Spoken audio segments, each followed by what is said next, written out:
we should be running now, and I am back with more Digimon Mon. And I brought a guest. Since we are in the chat keeping to discuss the Fate Stay Night stuff, I thought I would bring in someone who's more knowledgeable more knowledgeable on it than me, and, kind of field a discussion about it, since, he's kind of become obsessed with it. My dual networking co-host, Matthew. Hello, what's up, everybody? Woo! East Coast represent. Yes. So when we last left our heroes, you got a Growlmon, the Gargomon, and the Kawagamon. Yeah, actually, I've got a lot more than that. Lot more than that. We started this up now because Matt's actually had a story from the Fate series that I was not aware of, because I usually don't think of audio drama stuff that's, the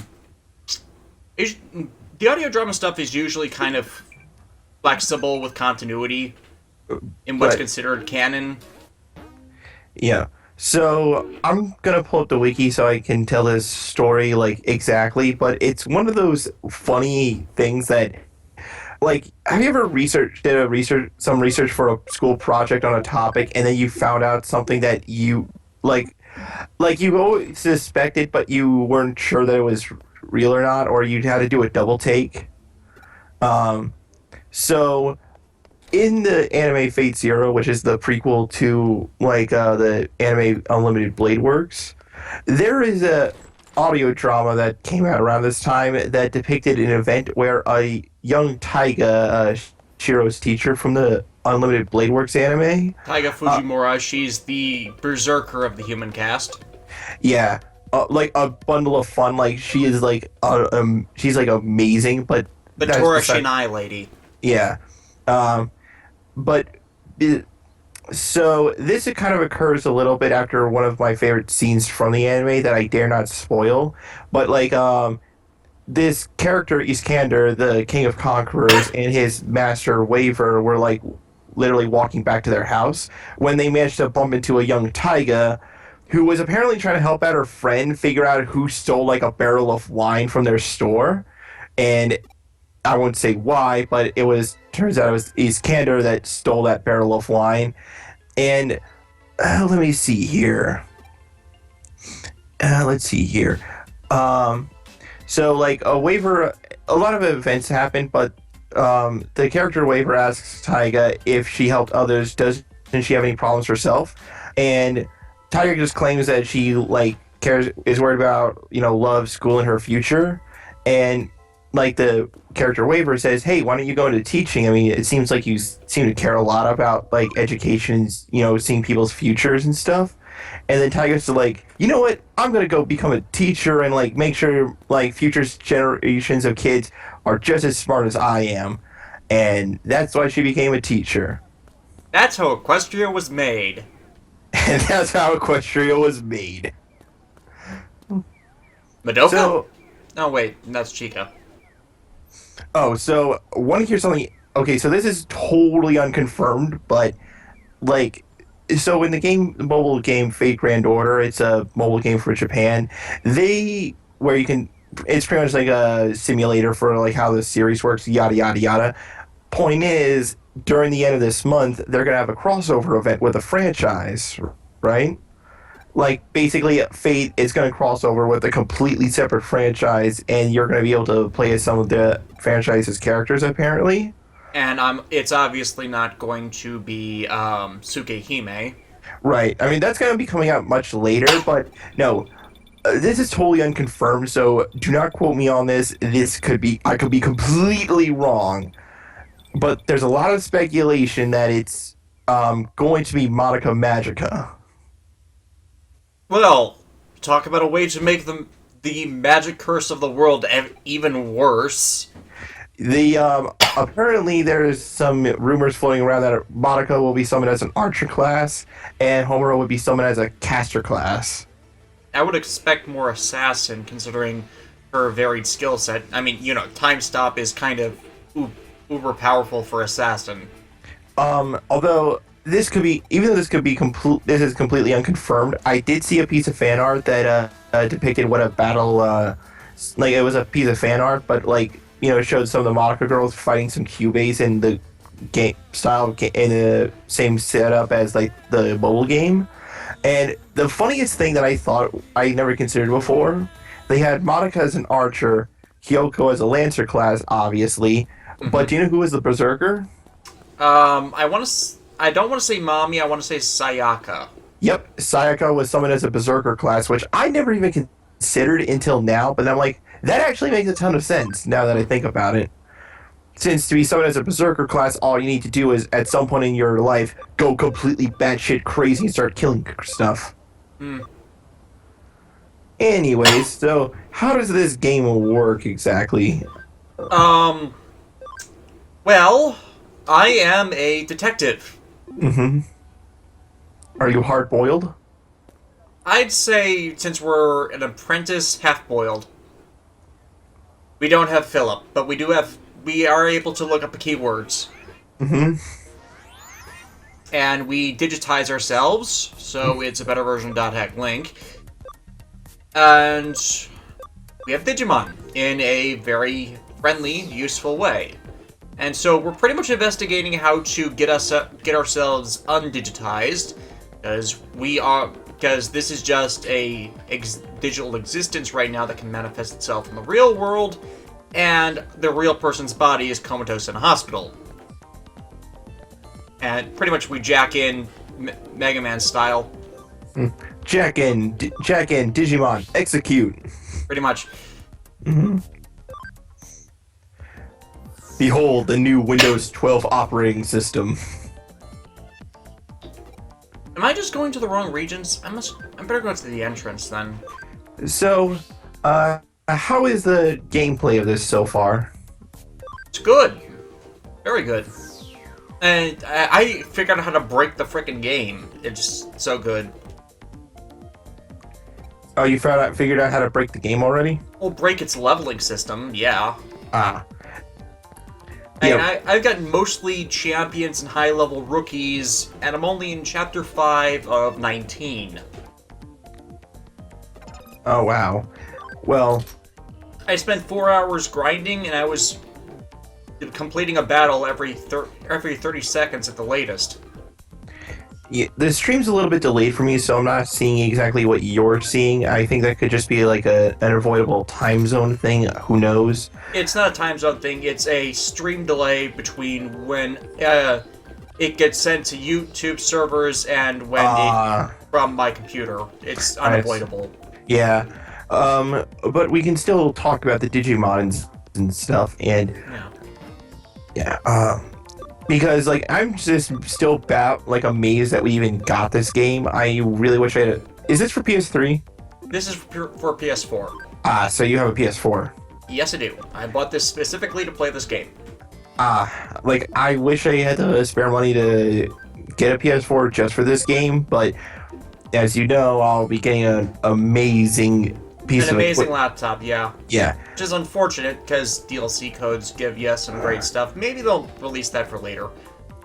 Oh yeah, I've learned by now that anything that's so-called exclusive for the first day will eventually make its way back into the main game at some point. Yeah.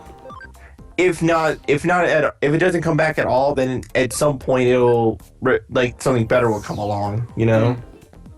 Yeah. I hope so. Beelzemon Blast mode is supposed to be awesome.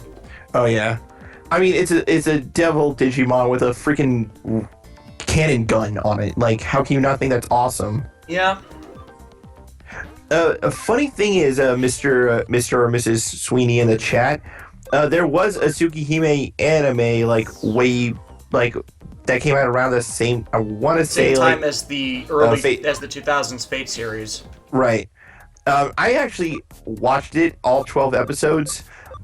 I would say avoid it. It's an average series at best, but it has the same problems as the first Fate series, only it's more exemplified. I haven't played Tsukihime at all, so I don't know what the story, the overall story's like, or how everything is supposed to work.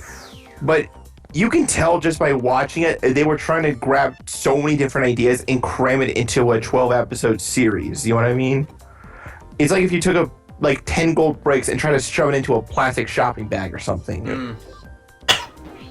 I completely missed the dialogue telling me where I need to go.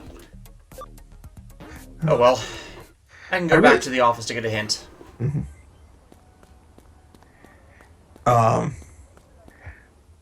But the like, meme is that anime didn't happen. You know what? To be quite honest, it might as well not have happened because the only good thing that the English dub has to offer is that the main heroine lead, Arcade, is voiced by Michelle Ruff, and everybody knows Michelle Ruff is amazing. Yes. Like, I had to go straight back here anyways. Good to know. Yeah, like Michelle Ruff does an amazing job in that role. The only problem with it is that the anime doesn't do a good job of like. Arcwade's one of those characters where like they look bubbly on the surface, but underneath that all is they have the potential to literally kill everything in like on the planet if they really wanted to. Like no, I'm not even kidding. She's apparently so powerful that if she ever like completely like gave into her desires to like kill a motherfucker. Excuse me for cursing. Then she would go on a rampage that no one could stop. And a love interest is a guy that can cut anything. Yep, he literally can cut anything because he can just see the natural lines or something like that.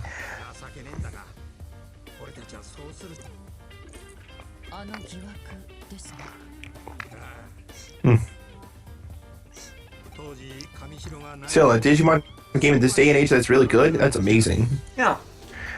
It really seems like an amalgam of a lot of good series, so I'm amazed I shouldn't say I'm amazed it turned out this well. There have been excellently received Digimon games that never got imported. But it's nice to see that even without the English dub, it's holding up pretty well. Yeah, what was I gonna say? So, Davis, not counting Gallantmon Crimson mode, who is your other favorite Digimon? If you put me up against a wall, I'd rather name one of the Royal Knights or Beelzemon Blast Mode. I've said this numerous times on other sites, but like if we're not talking like the Guillamon, quite honestly, this is going to be a cop out, but the three main Tamer Digimon, like those are usually like the favorites that pop into my mind. If we're not talking, like that would automatically occupy like the top three, and I'm counting their Digivolutions in that. But War Greymon is also like a really awesome. Yeah, War Greymon's pretty good. Yeah. Like quite honestly, my favorite Digivolution has to be Gargomon. I know it's not the coolest design, but just the imagery. It's a giant bunny person with pants and a little bullet, vet chain thing around it with Gatling gun arms. I mean, that sounds like something a 10-year-old thought up of and is amazing. You want to know who else is just plain awesome from concept? Who? Rise Greymon. Ooh, yes. Oh, you mean the Greymon with the... The Greymon with the red cybernetic armor and the revolver hand. I know, I saw that. I saw Data Squad. That is amazing. That is just so out there. Think of it if it was an energy cannon instead of a giant revolver. Ooh, that'd be amazing. Alphamon, the best Royal Knight? Yeah, Alphamon is certainly cool. I'm going to be reviewing X Evolution later in the year, which is his starring entry. Old Ryu mode was definitely pretty awesome because he turns another Mega Digimon into a frickin' sword. Well, axe sword. Pretty much same thing, effectively. I mean, think about it for a second. You equip another Mega Digimon as a power-up to yourself. That sounds like something out of Yu-Gi-Oh! Yeah, it does kind of sound like the Union or Equip monster effect. I was more like thinking about it like Joey's monsters, like Joey's dragon that could fuse with other monsters and they become like weapon cards. Oh, the Fang of Critias into the Red-Eyed Black Dragon sword. Yeah. Yeah, that's actually a perfect analogy there.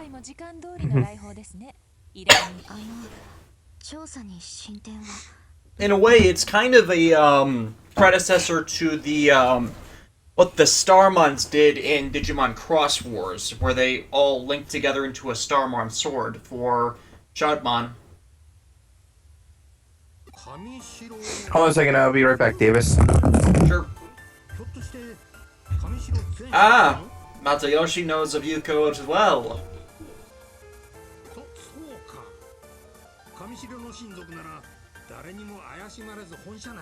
Okay, so that's how we're getting in.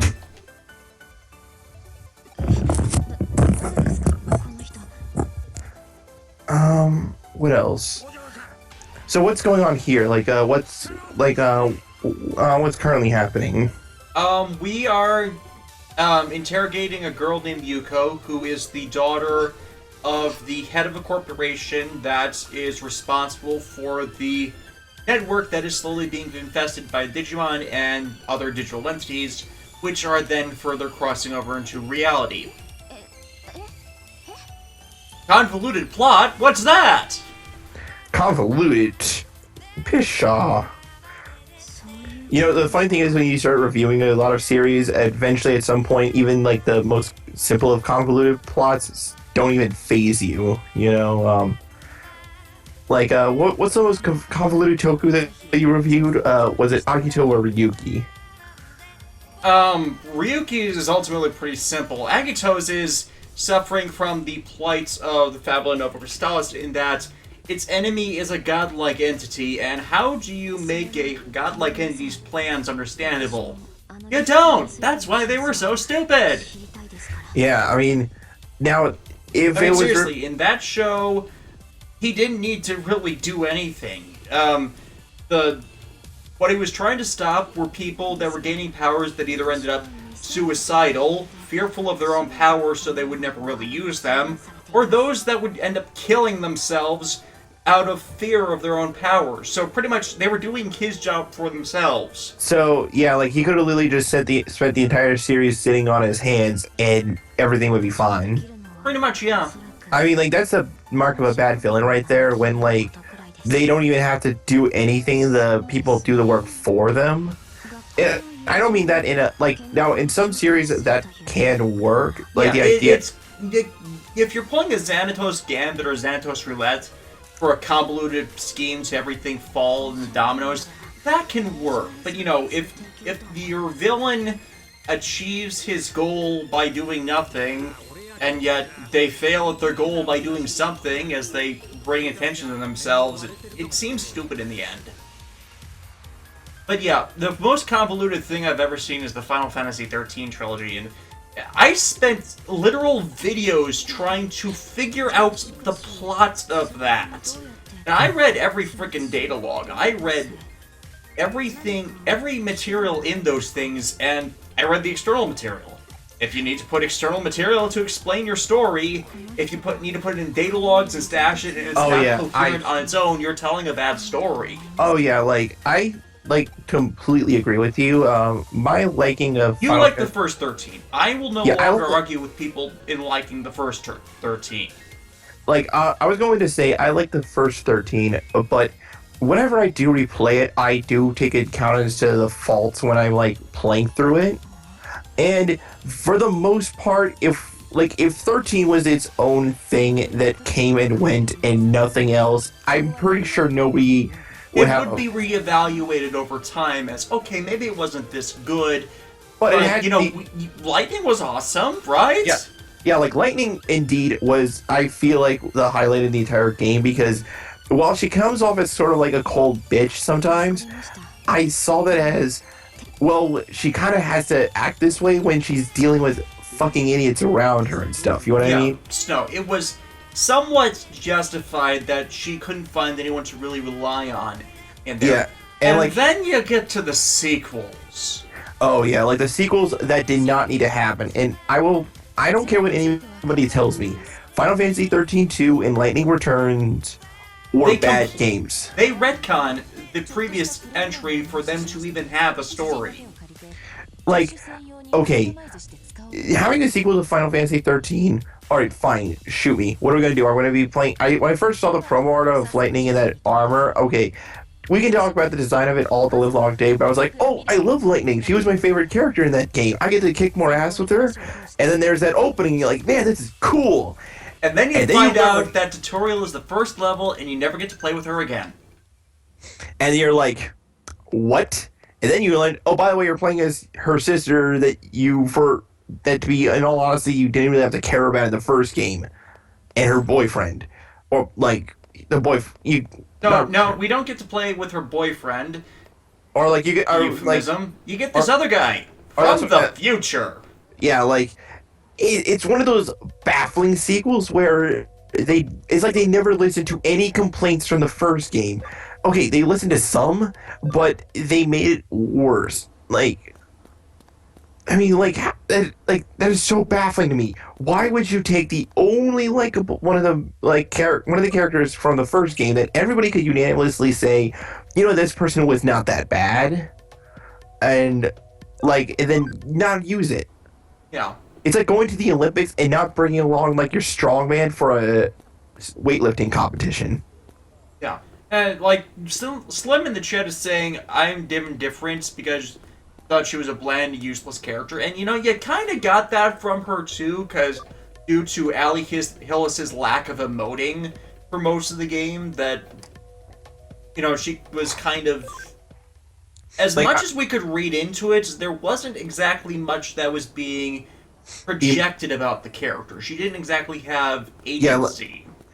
Yeah, I mean, the thing is about Lightning's voice is that I feel like the Ali Hillis was definitely fit for the Lightning role, but directing wise, I don't feel like they gave her enough emotion when she didn't emote when she needed to emote. You know what I mean? Mm-hmm. I saw that when I played some of the parts of the game and I see the dialogue and I see what the character models are doing. I'm like, okay, this is the part where I go, I'm supposed to be being invested in the character, but for whatever reason, it does not come through. And at least that's how I see it.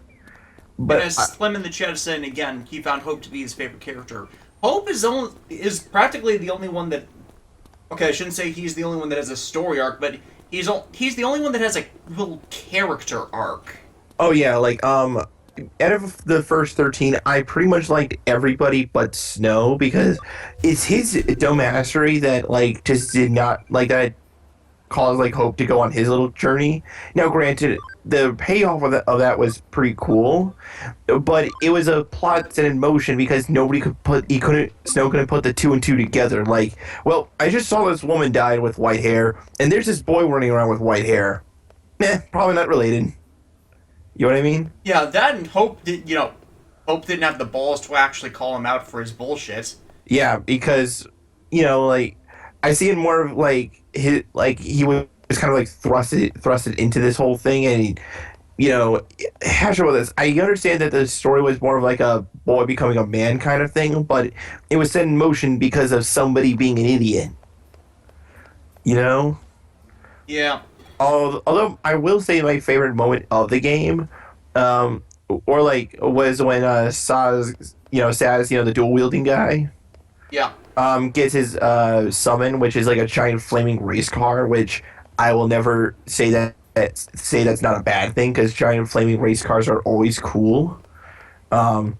It's that whole, he feels so upset that the son that he's been looking for all. Oh, before I go any further, spoilers for a game that came out several years ago when probably only a few of you in the chat played. Or care. Right. So, in this one chapter, they go to the obligatory casino level, and it's how many people have played Final Fantasy VII and, about their whole golden saucer? They take them to an amusement park, and there is absolutely nothing amusement park related to do. Oh yeah, that is that is pretty bullshit. But anyways, so Saz and his companion Vanille, were just doing their thing, and then it turns out that Saz's son that he's been looking for all this time finally found him. They finally meet each other, and it turns out that his son was.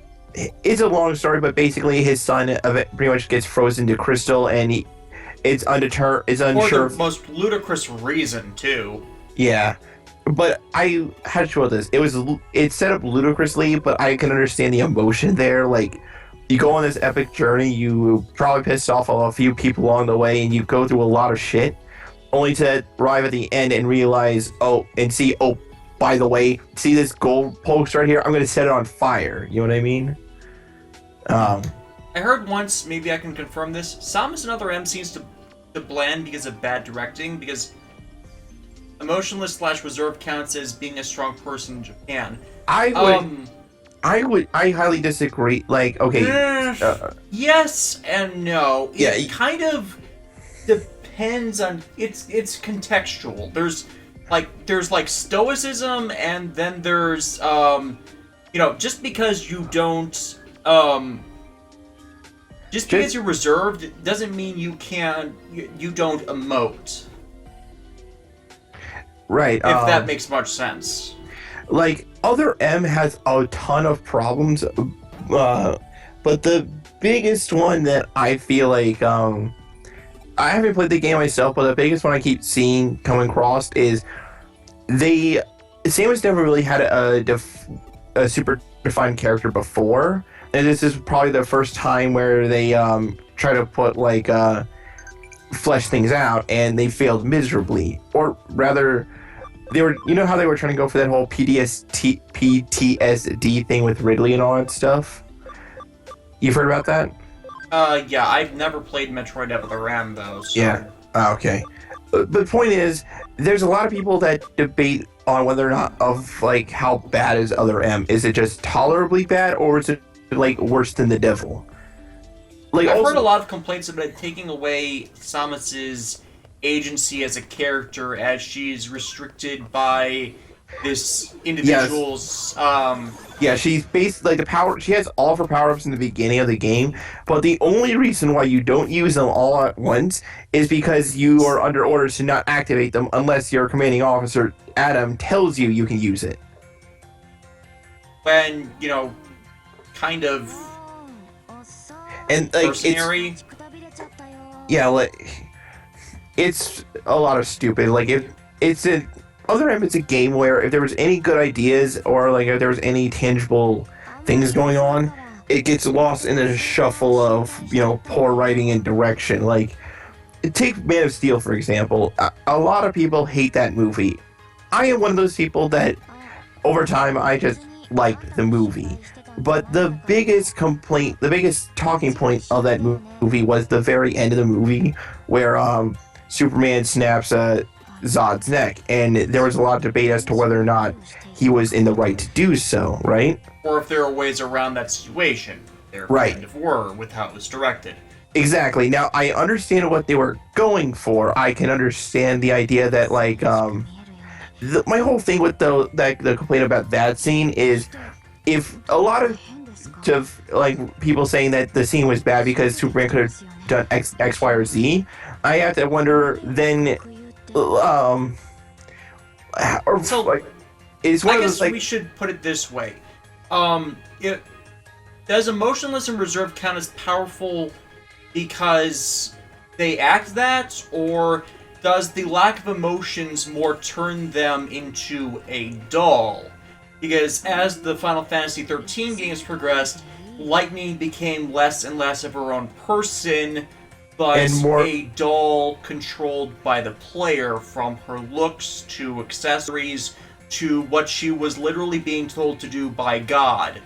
She had less and less of her own story defined by her actions, unless the action she was taking in fact made things worse for everybody around her. Yep. That's not really having a choice. That's not really having a it wasn't really being consistent with the character when throughout the entire first game she was defiance. Mm-hmm. Yeah, the first game in 13 it's all about defiance and basically fuck you God, I'm gonna do whatever I'm gonna do whatever the hell I want. And the next two games you're oh well, might as well go with God's plan. She was probably right all along. And you go, wait, what the fuck was the first game about then? Yeah. The first game, I feel at its core was more of a story of defying fate and saying "fuck you" to like any higher power that says this is what's going to happen and you're going to follow these orders. It's a simple story that we've heard that's been beaten into the ground before, but it's never. It's always makes for a decent story. You know what I mean? Well, part of the problem is that Yeah. Final Fantasy doesn't work with godlike beings as the enemies. Before that, it was almost always a human threat or a threat created in some way by human actions. Sin was created by a rogue summoner called Yu Yevon that wanted to be worshipped as a god. Sephiroth was someone that was twisted by human action, and despite being cloned, created by contamination with another alien entity that was a destroyer. I can go down the lists. Divine entities don't make sense for Final Fantasy's greater themology. Right. But before we get back to the subject of Digimon, so I don't know if you've been seeing Tumblr lately in the Yu-Gi-Oh department, Davis. But in the most recent Yu-Gi-Oh episode, I don't know. That's right. I showed you this. Star Venom Fusion Dragon has finally appeared. Yes, and it has balls all over its body. Yep. And during the actual fusion summoning, it's something out of a nightmare, like those orbs that you saw. They all open up to reveal mouths. Yeah, well, no, like what happened to it's sort of like the reverse. Like the orbs are revealed because like those little Venus flytrap mouse things pull back like an eyeball, and that's how they get revealed. Oh. And all we know for a fact is that its base attack stat is much higher than all the other different Dimension Dragons, but like it has like 2,800 attack, as opposed to everybody else's 2,500, and we don't even know what its what its ability is yet. But here's the most troubling thing. So in the preview for the next episode, they showcased monsters that looked like the Earthbound Immortals, and do what they and this was like a Yuya going berserk when he was saying this. Well, he said something very ominous that sending terror, like everybody afraid, running for the hills. He said, "We will become one." Well, Final Fantasy 1, you technically kill the God of Chaos, except the God of Chaos was technically possessing a guy. A man was still the main enemy of the game. He was the one that caused the greater story incidents. Even though for most of the game you're fighting evil incarnations of the elements. Is Arc V? It's not a Roman numeral. It's a V. We're pretty sure it's a V. Is Arc V worth watching? Yes. Zexal was. If you hate Yuma, you kind of hate Zexal. 5Ds was good. It's my favorite series. GX was good. The original was good. Just don't watch the dub. Seriously, do not watch the dub. Yeah, do not watch the dub. It's funny for the first few episodes, but then afterwards, then you start going. Then you're gonna do yourself a disservice because the dub does not do the actual story any justice. Well, that's a 4Kids/4K media dub for you. They never. Between what the series actually is and what the dub is, they're almost two completely different stories. But back to what I was saying, it looks like in the next Arc V episode, Earthbound Immortals are back. Well, not only that, but it may be a time for like all the different Yuyas to fuse into one being once again. Again? They kind of synced up a few episodes previously. Well, it's implied that the four there's something going, like there's a relationship going on with all the Yuyas. Like when they're all in the same room and they all summon their dragons. Or rather, it's a long story, but basically it's one of the power of you and the Yuzu counterparts kind of have something similar with how they're acting as a restraining device. Yeah, and in one of the earlier an episode or two before, when Yuya goes berserk again when dueling Crow, by Berserk, I mean like he gets red eyes and he has the ability to summon Odd Eyes Rebellion Dragon. Now, we're pretty sure at this point that he isn't actually consciously aware he's summoning. He has Odd Eyes Rebellion Dragon. Yeah. But when he does, like before he went fully berserk, like it showed a camera shot of him like the camera zooming into his eyes, and then it showed an image of the cityscape of the synchro dimension being turned into nothing but rubble through some sort of mighty explosion. A mighty push, you could say. Yep. Ooh, is it the combat? Yeah, it was. It was short because I am ridiculously overleveled. Oh, and Kilomon, nice. Yeah, actually that's part of the cheat. See, I can show you this. Well, it's a little delayed for me, so like. Yeah. Well, you'll see it eventually. Yeah. I can, because Ankylomon is in the party, because it has this special typing, I can use function call to force an encounter, and then I use another command to pretty much run through the battle when I'm overstatted, and then it plays through me and it's done in under 30 seconds. Oh wow, nice. Look how tiny Gargomon is compared to everybody. He's like goes up to Growlmon's knees. Change. Stag Beetle. Yeah, I got Kuwagamon because Kuwagamon is good and almost always good in these games due to his ability to take care of stats or downgrade enemies' Digimon's defenses, so it makes it easier to kill them. Mm-hmm. Yep. Never hurts to bring a debuff guy along, right? Never hurts to bring him. Yes. Oh,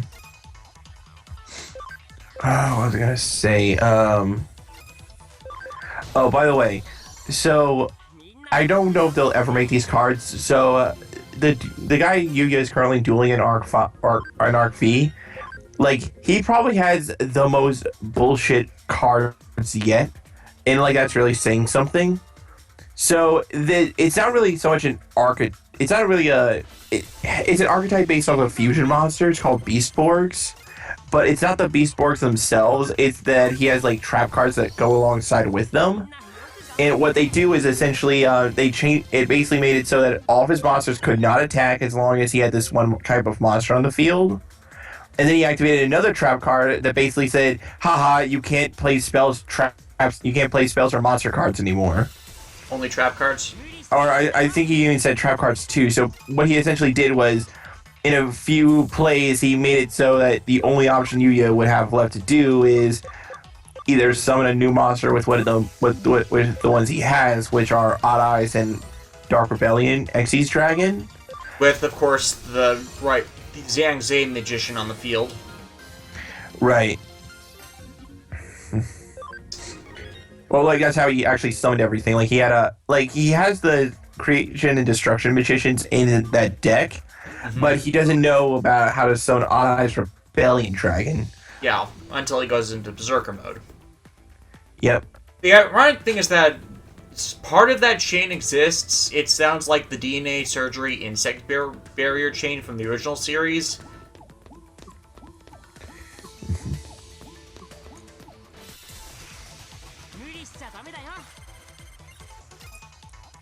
Waspmon. Wormmon.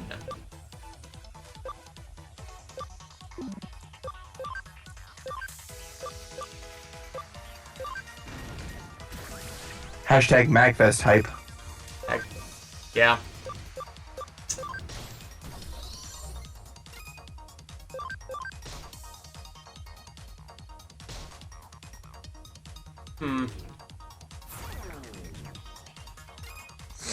Instead of Final Fantasy VII Remake, which I'm okay with, the really need remake. My complaints there is pretty much they're altering the story, which they didn't need to do, and they're splitting it into multiple parts. Now, we don't know how many parts it's into yet, and I think it's a bad idea to do that. I can understand why they might feel the need to. I don't really agree with that, since no other Final Fantasy game has really needed that before. the Xbox 360 version of 13 was put on 3 discs, but that was due to compression rates at the time, because the sequels were both single disc.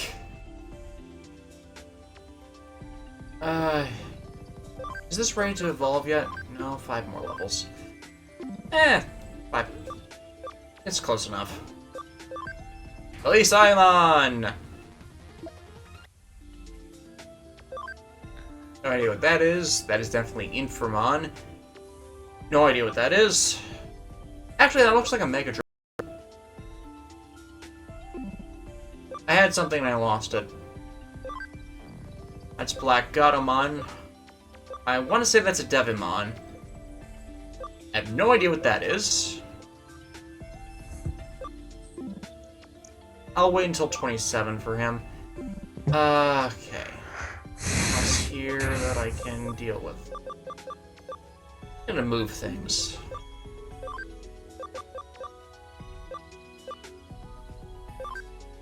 I'm very up the party a bit. Get big. Big. I'm just gonna say this here: the Fine Bros are just scummy pieces of trash. I don't want to get into that. Oh yeah, I'm not gonna get into that. Sorry,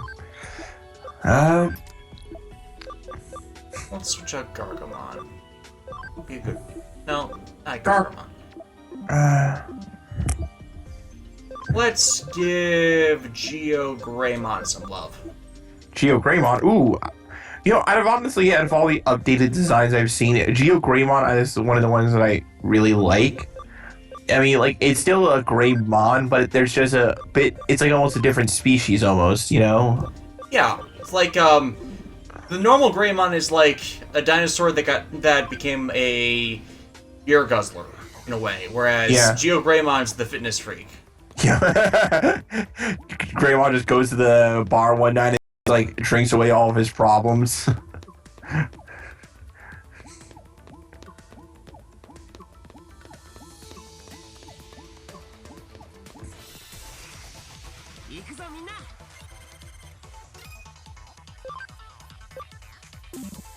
Mega Vest.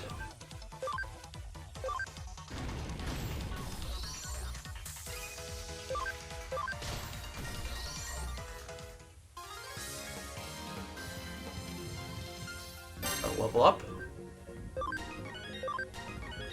Do like Summer Wars. You know, I've had the Summer Wars the movie for years, and I've never had the inclination to watch it.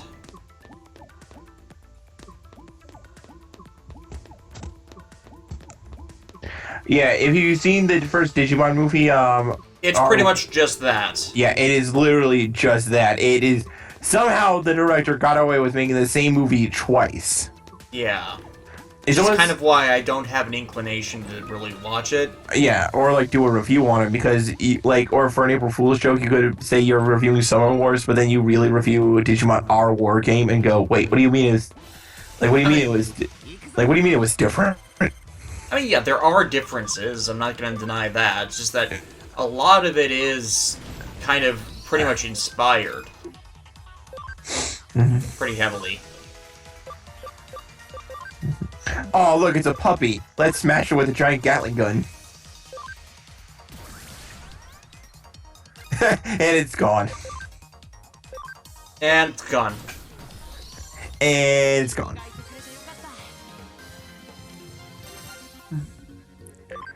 Oh yeah, I do love Geo Greymon's like head and stuff with all the it feels like it has an appropriate amount of spikes on it.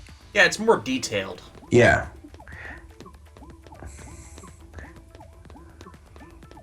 And jump gates.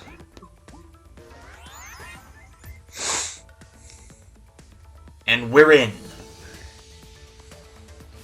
Things are going good. How are you? Have you learned to put on a shirt yet? Oh great, we're off the grid. You're off the grid? Oh man, the Matrix is gonna happen now. Never joke about that. The Matrix? Never joke about the Matrix. Unless you're joking about the Matrix. No, like I was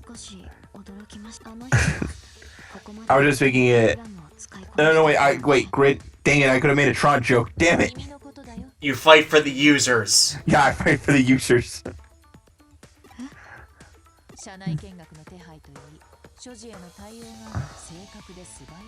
Oh, yeah. Digimon Data Squad. Everybody's... I know people that think Marcus punching mega levels is awesome, and then we get to Crosswords where he not only punches 3 Venom Myotismon, that kills them.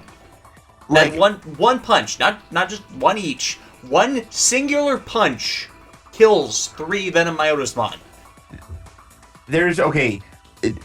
From what I remember of Data Squad, Marcus punching Digimon, that gets ridiculous, of course, but I feel like they handle it as well as they could have with that idea, as stupid as it may be.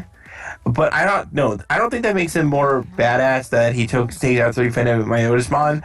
I think it degrades that monster because he was one of the most powerful threats the original Chosen Children faced. So like for him to take it out like even with one punch feels like, when did he become One Punch Man? Yeah, like when did he becomes? Well, he's not even bald yet. He can't be One Punch Man. You have not learned under the ways of Saitama.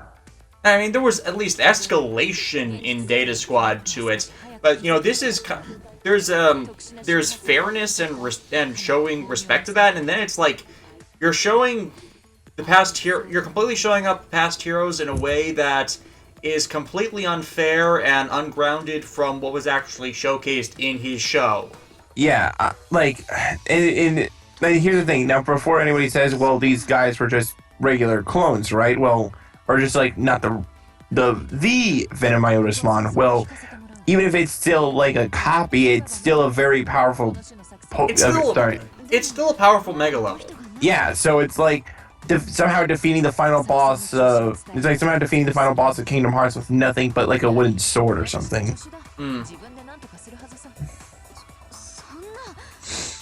Do we go back to punching for Digisoul instead of killing people now?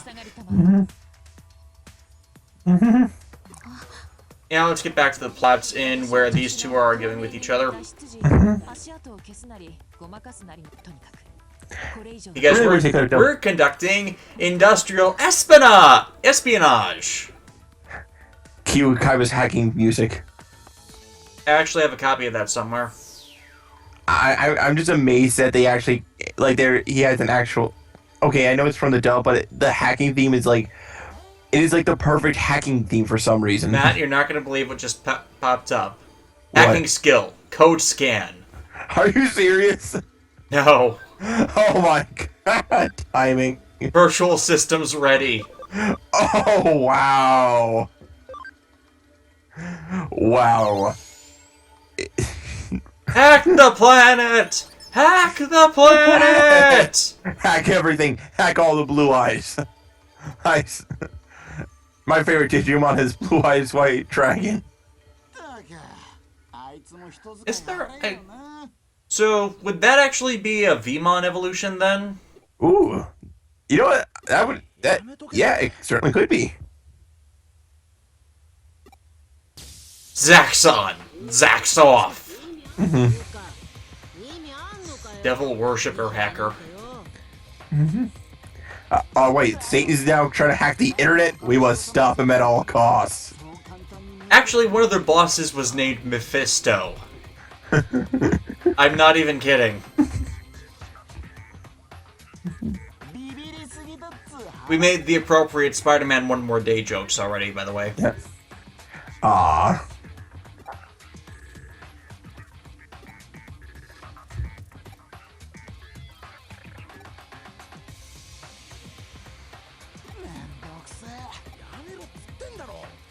So are we going to be fighting these guys soon, or are we just going to remain invisible like this? We actually have to make a, sneezing sound. I actually sneeze with the H sound, so this actually makes sense to me. It's a ghost!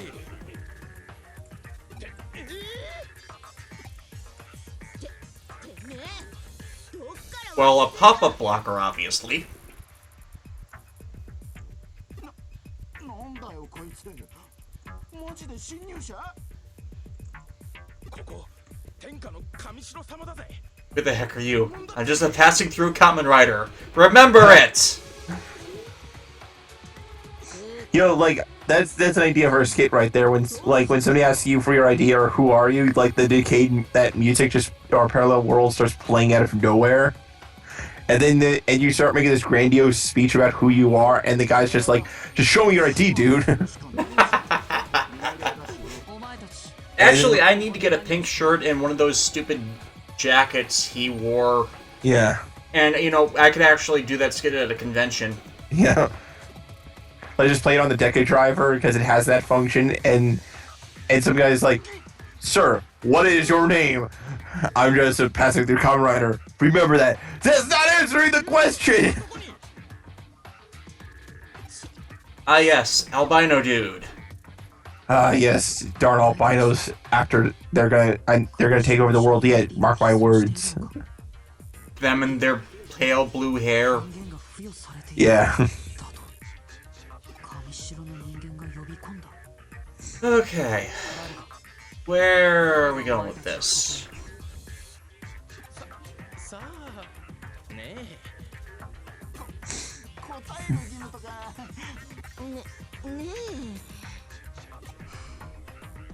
You bring the Bazaxon name?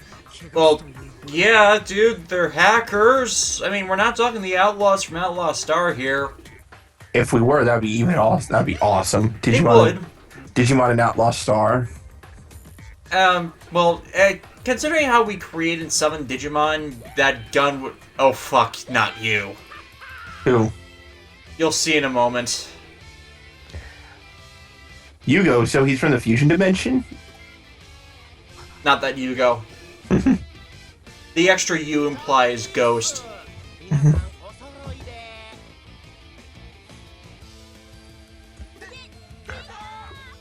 Air guitar? When did a member of KISS somehow wind up here? That's what we said. That's what we said in the chat when we got to this guy last night. Oh my god, what is even happening right now? Jimmy Ken and his air guitar to drive demons wild. Bitch, please, I have the Blue Eyes White Dragon guitar. Your argument is invalid. Yep. It's about to get wild. Let's try to stop him.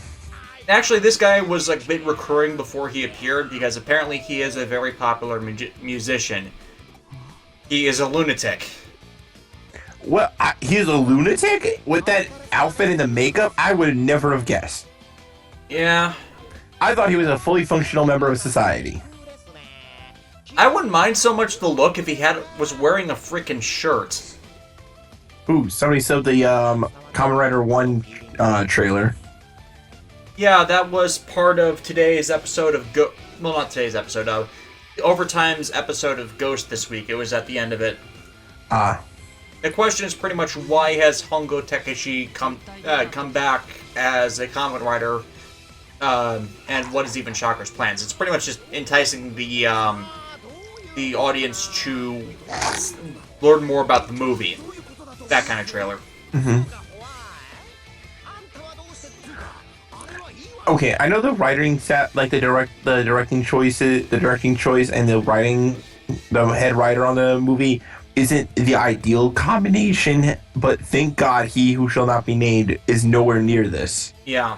I have said before I knew he has written good work. It's just that in the 2000s, he went the Frank Miller route. Yeah, he kind of went off the deep end. And Osamu Kaneda, while his directing choices are just plain bad, like, if I were to have to pick who the lesser of the two evils are, I would take a bad director over a bad writer. Right, because bad directing can still be saved by good writing. Like, writing can be just that good that you just well, you don't really ignore, but you tolerate the questionable directing choices. But with a bad writer and a bad director, then it becomes an unbearable mess that you just can't sit through. Kamen Rider Gaim, The Golden Fruit Cup, he directed that, and it's an okay movie. I liked a bunch of the story stuff, but the action scenes were really its weakest element. Definitely. Ultimately, being a movie you can skip too. Yeah, like its overall impact is it doesn't really leave an impact anywhere. So skipping that movie is like you're really not missing much. Yeah, and all you need to do to skip it entirely is skip the tie-in stuff that was part of the main series. And that's like the ending of one episode and one episode of the actual show. Yep. And you know what? It kind of flows better when you... Oh, not these things again. What things? Blue Marimons. I faced them earlier and they're like, they're ultimate levels. Oh wow. Yep. Who knew that a simple color swap would make them more powerful? And yet they're weak to fire. I never got that. Well, they say blue flames are actually hotter. Like there are blue suns out there that somehow. Oh yeah, like, they're supposed to be hotter fire, so why are they hurt by fire? because I would make a they can't take the heat, but so they got out of the kitchen joke, but that makes no sense. Like I'm going to fight this forest fire with more fire.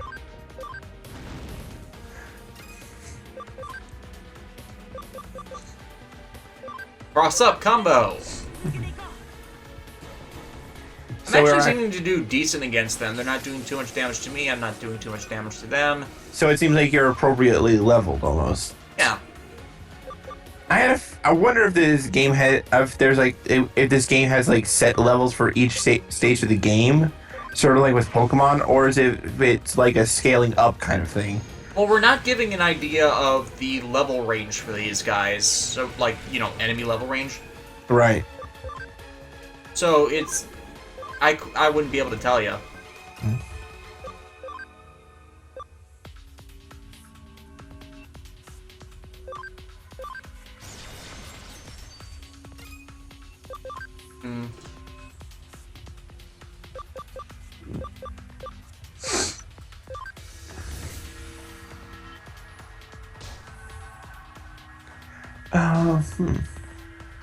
Yeah, thank God Ninja is ending next week.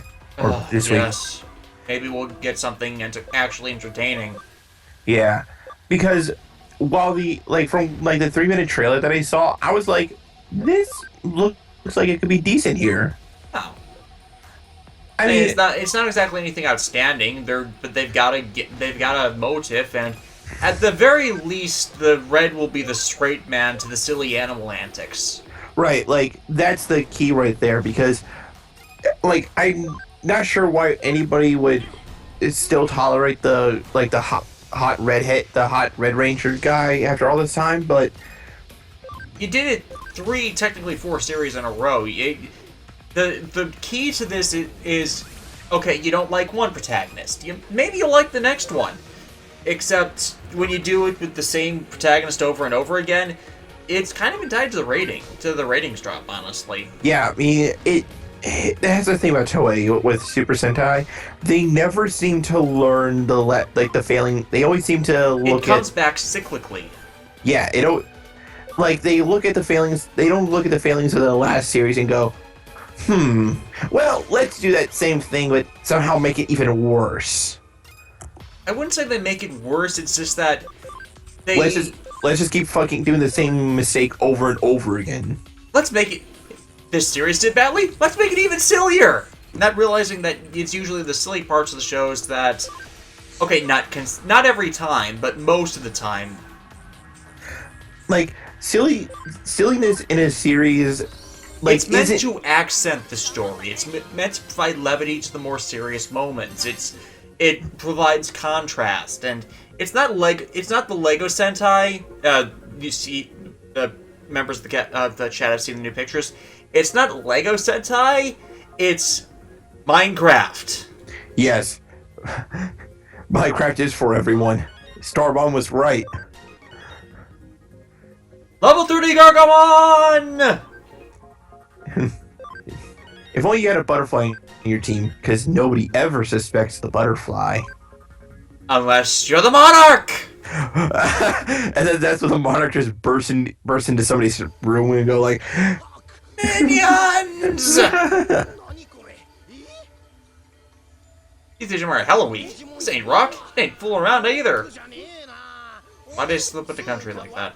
By the way, I do like. I don't know if you saw the villain bios, but I do like.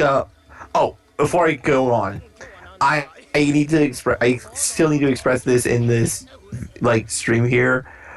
Like there is a connection between Fate Stay Night and Super Sentai, and it is glorious. Really? So, in Japanese, the character of Kotomine, who's the overseer of the Holy Grail War. Yes, the voice actor connection. Yes, his voice actor is so like the character is not just regular evil. Kotomine's voice actor is well known for playing Professor Bias from Choju Sentai Live Man in the 80s. And he is one of the most evil antagonists of the franchise. He is like up there. It's not like if it's not maybe not because of how like he looks, but rather what his ultimate goal is and of how just sinister it is when you actually hear it. Because he definitely wants world domination. It's just how he's getting it, and it's pretty creepy. Creepy and cruel. Yeah.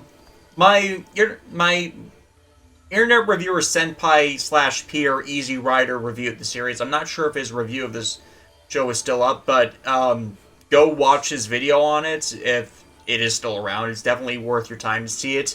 And then consider actually looking at the series, because it's really good. Oh yeah, Live Man is really good. I mean, I haven't gotten back to watching it lately. Is his level of evil comparable to Dagava or Bano from Kamen Rider? Dagava, like, okay, his brand of evil was more like in self-satisfaction. Bano wanted to freaking rule the world, and he, kind of made pyramid schemes for it. But like Go said, it's like he's just another generic psychopath with superpowers. Yeah. But So it's like Bano isn't a bad antagonist. He definitely caused most of the series' events. It's just like that on the villainous evil scale, he's like, I don't want to say stilt man, but is not that exactly high in the list. Yeah, I just find that amazing that Kotomi you can literally do like a six degrees of separation and somehow connect Fate Stay Night with Super Sentai through like just one voice actor. Well, you'd be surprised at the 6 degrees of Takeshi Hongo. 6 degrees of Takashi Hongo.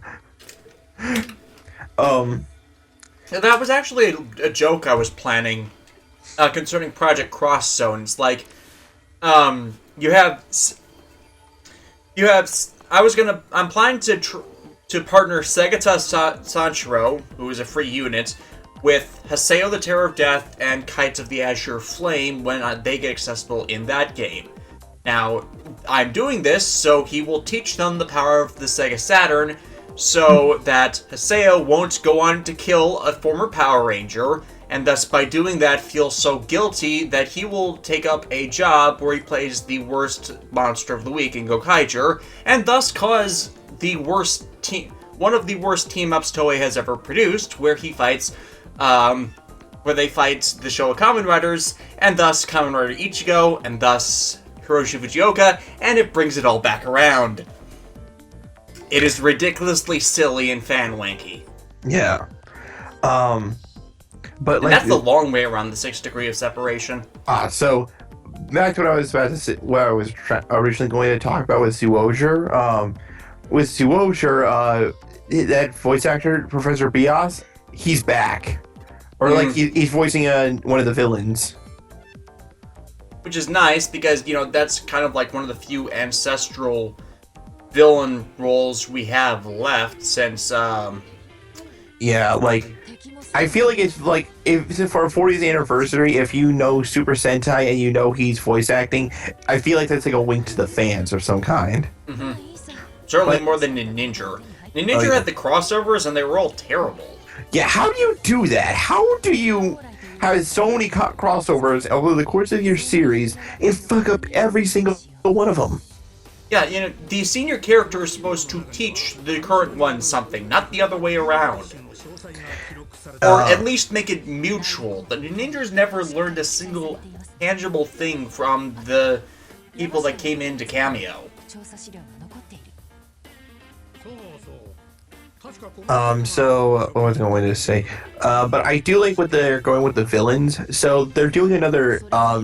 They're selecting the planet Earth for one of their death games, not like ninja style, but rather these warring aliens basically go like every 100 planets. They select 100 planets to like take a leisure break on, do it slow and easy, so they can rejuvenate themselves. Right.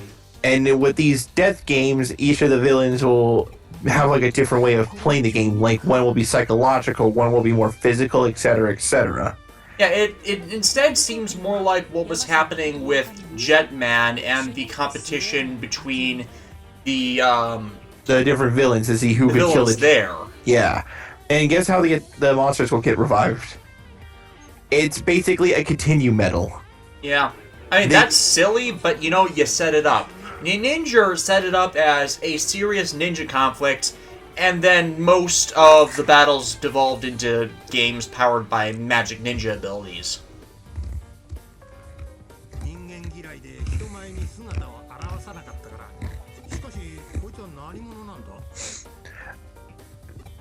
Who would you consider the highest on the evil scale in the Kamen Rider or Super Sentai franchise? That's gonna be hard to guess. I mean, I obviously don't think the great leader of Shocker is that intelligent a villain, despite his recurring nature, and that automatically wipes out most of the Showa Kamen Rider's villains right then and there. Pretty much only Super 1 and Black didn't actually have him as their final antagonist. Honestly, this is sort of a cop-out, but the final boss of Kuga and Dagaba Zeva, I find him to be the most evil. Yeah, well, in a way, Dagaba did win. He got, he got what he didn't win, he got what he wanted at the end of the day. He got his rematch with Kuga, and when he did, he stole Godai's smile from him, and in a way that's more effective than most of the other villains can claim to be. Because you can break a man's body, you can snap his arm off, you can beat his head in, you can do all sorts of things to hit them to a hero physically, but to basically steal away the one their soul or that one thing they could always fall back on, that's when you really win. Yeah, and at least Godai, the advantage of that is that it's not it was shown to not be a permanent victory with Godai, because, Godai can recover from that. That's why he went journeying, traveling again, and we saw the beginnings of his recovery as the series ended, and in every other respect, the Grongi's ideology, methodology, they failed on all those fronts, as everybody else that was part of Team Kuga would not let that kind of escalation to grow beyond them. But as far as Super Sentai, this is going to get into... I don't know about... that's the thing about Super Sentai. I never really find it truly, any villains that I really enjoy from Super Sentai. But I will go back to Professor Bias for one moment, because this is getting into some spoiler territory, but do you think it's okay if I spoil a little bit, Davis? All we want to do is eat your brains. You know what? Honestly, I'm just going to leave it at that. Just with that image, with that word, that phrase in your head, just watch Life Man, and then as it escalates, hopefully you'll figure out what the master plan is before it's too late. But once Life Man hits its later half, it starts getting honestly, that's how good Life Man is. It has one major fuck up plot hole, and yet it's still good. And that plot hole is with the introduction of the Green and Black Rangers. Yeah. Yeah, but beyond that, it's a great series. Oh yeah. I mean, I want to say, I kind of want to say Heinler, because he was overall an interesting character, and as much as you want to do evilness as a judging of overall might, yeah, honestly, it's better for me if they're a better character, or than if the villain is evil, because That is true. Evil for the sake of evil, that's not a good character. That's one of the reasons why I disagree with a lot of people on saying Jungle Fury was a good series, because the villains were evil for the sake of evil. I can also say that after watching Jungle Fury myself, it's not a bad series. I can see why people liked it, but it was certainly not the villains. Like Geki Ranger may have had its problems, but I did enjoy the villain dynamics a whole lot. Mm-hmm. Like they were definitely evil and bent on conquering the world, but I'm always a sucker for like characters that were always playing on the bad, like seem to play on the bad side, but still at least have a code of honor. Like, I will beat you into the ground and then blast, like energy blast your face off, but I will not do it dishonorably at the same time, right? And then you start going down the line of Sentai villains and what they actually did.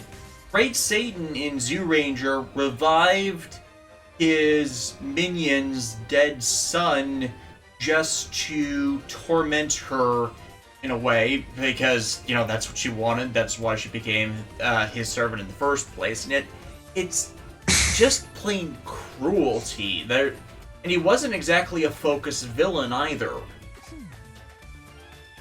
Kaku Ranger had, I guess, kind of evil for the sake of evil, but they were demons. Dai Ranger was a feuding martial arts faction at the end of the day, which wasn't really so much evil, but cruelty. All Ranger had this whole principality thing going, where divine rights, ancient kingdoms, civilizations, and that was actually interesting. There was a succession of villains there that worked. Power Ranger, don't want to get into Power Ranger right now. Heinler, I already said I thought was a good villain. I said it was a good character, and that's what made him a good villain. What was it? What was I gonna say? In Time Ranger, the villain faction isn't the actual villain of the series. That I thought was a clever twist. So, what was the deal with Time Ranger? Like, who was the actual villain? Time Fire. What? Not the Time Fire that was the main character in the series. The original Time Fire. Oh wait, you mean the original Time Red? Yes. Time Fire's the Sixth Ranger who got blown up, I think. Except, according to Time, the original Red was supposed to be Time Fire. Oh. Everything that occurred in the series was him trying to avoid his own death. Oh wow, that's certainly an interesting play on things. Yeah, and you can see the holes in Time Force where they had to scrub that part of the story. I mean, part of what was an issue for the first 17 years of Power Rangers was that they were making the show while the Sentai was still running. So sometimes they ran afoul of that when they decided to directly adapt the Sentai main storylines. Mm-hmm. And I still find Time Force an excellent series, but yeah, damn, that kind of informs why Time Ranger's darker and considered looked back on fondly, even though it didn't actually do that well.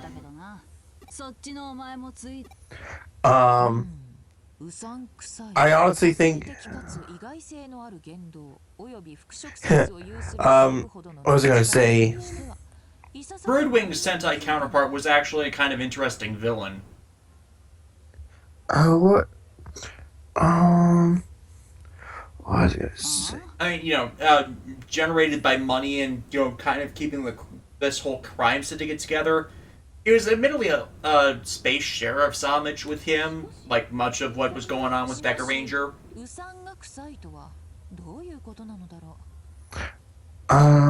was I gonna say? Yeah, for the most part, interesting villains kind of stack better with me. Mm, oh. So, surprise Like, few. Bajira from Ghost Sager.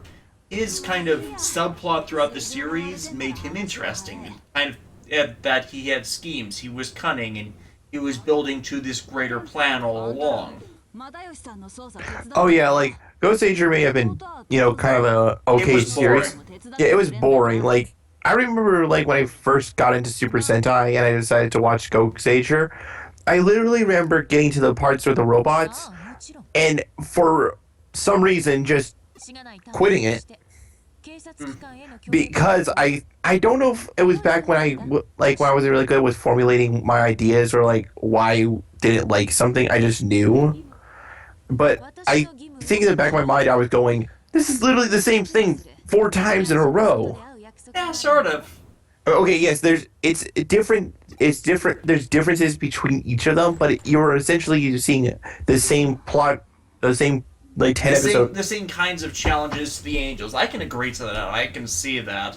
Because okay, it's almost like what kind of affected like some Mega Man Battle Network games. Now, don't get me wrong, I love that game series. But what I felt like was always a common problem throughout all of them was that at the end of the day, things started, like as the series went on, things started getting really samey. Yeah, kind of repetitive with the Yeah. same kind of arcs. It was most Battle Network 5 I think had that the worst.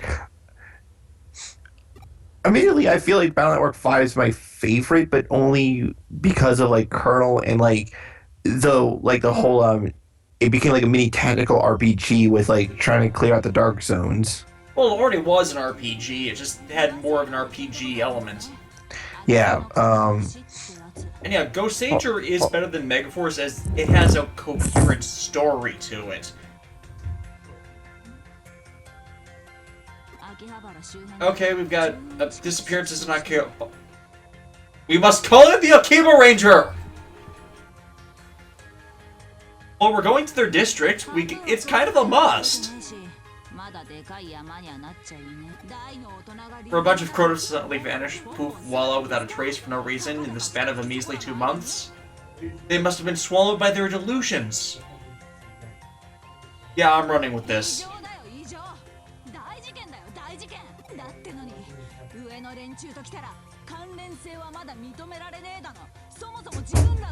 No connections, no case. Yeah, I can see that happening.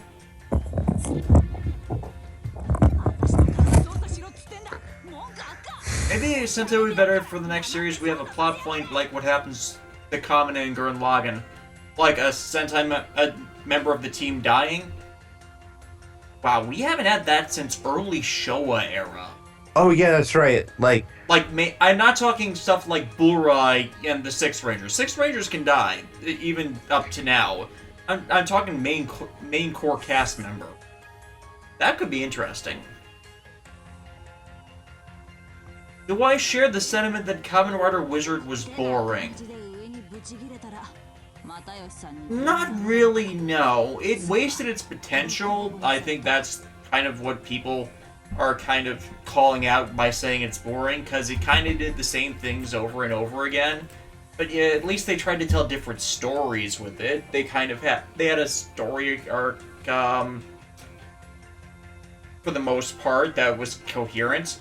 I think they should have introduced Mayu earlier and had her join the main cast earlier, like around Infinity's introduction, like to add another depression point. But that's kind of the part of the point of the series. If Haruto lets anyone become a phantom, he'd be failing, and it's kind of like he can't let himself fall into that kind of despair, and that refusal to come into despair breeds the hope that he brings to others. So it'd be like undermining his own the internal symbology of the series to let that happen. More like Red Ranger dies and he gets replaced by the second in command. I can see that happening. I don't think they'll do it for a Sentai anymore, since most of the prior cast changes were contractual events. Contractual and casting related, I should say. So yeah, Wizard is definitely a below average series. I'm agreeing with people on that point. I don't think it's it's not. Yeah, it's not horrible. See, for me, boring is meh. I don't feel positive about it. I don't feel negative about it. You need to have more than just being boring to be a bad show to me, or a bad game to me. Link was torturous to get through because it was boring, but because I was so unappealed by the I was so negatively influenced by the story in that I didn't want to go through it, not because it was boring, but because I hated the fucking story. Oh yeah, the writing, was cumulative. Yeah, the writing in Ling is atrocious. It is like, it's almost like watching a horror movie. Like, you go, what's going on here? Why is this happening? Right? Sort of, yeah. Man, I went very briefly into the story, and yeah, it got worse. Like, also with I said this before, but with Wizard, my major complaint was that, like, you were correct on the whole missed opportunities thing.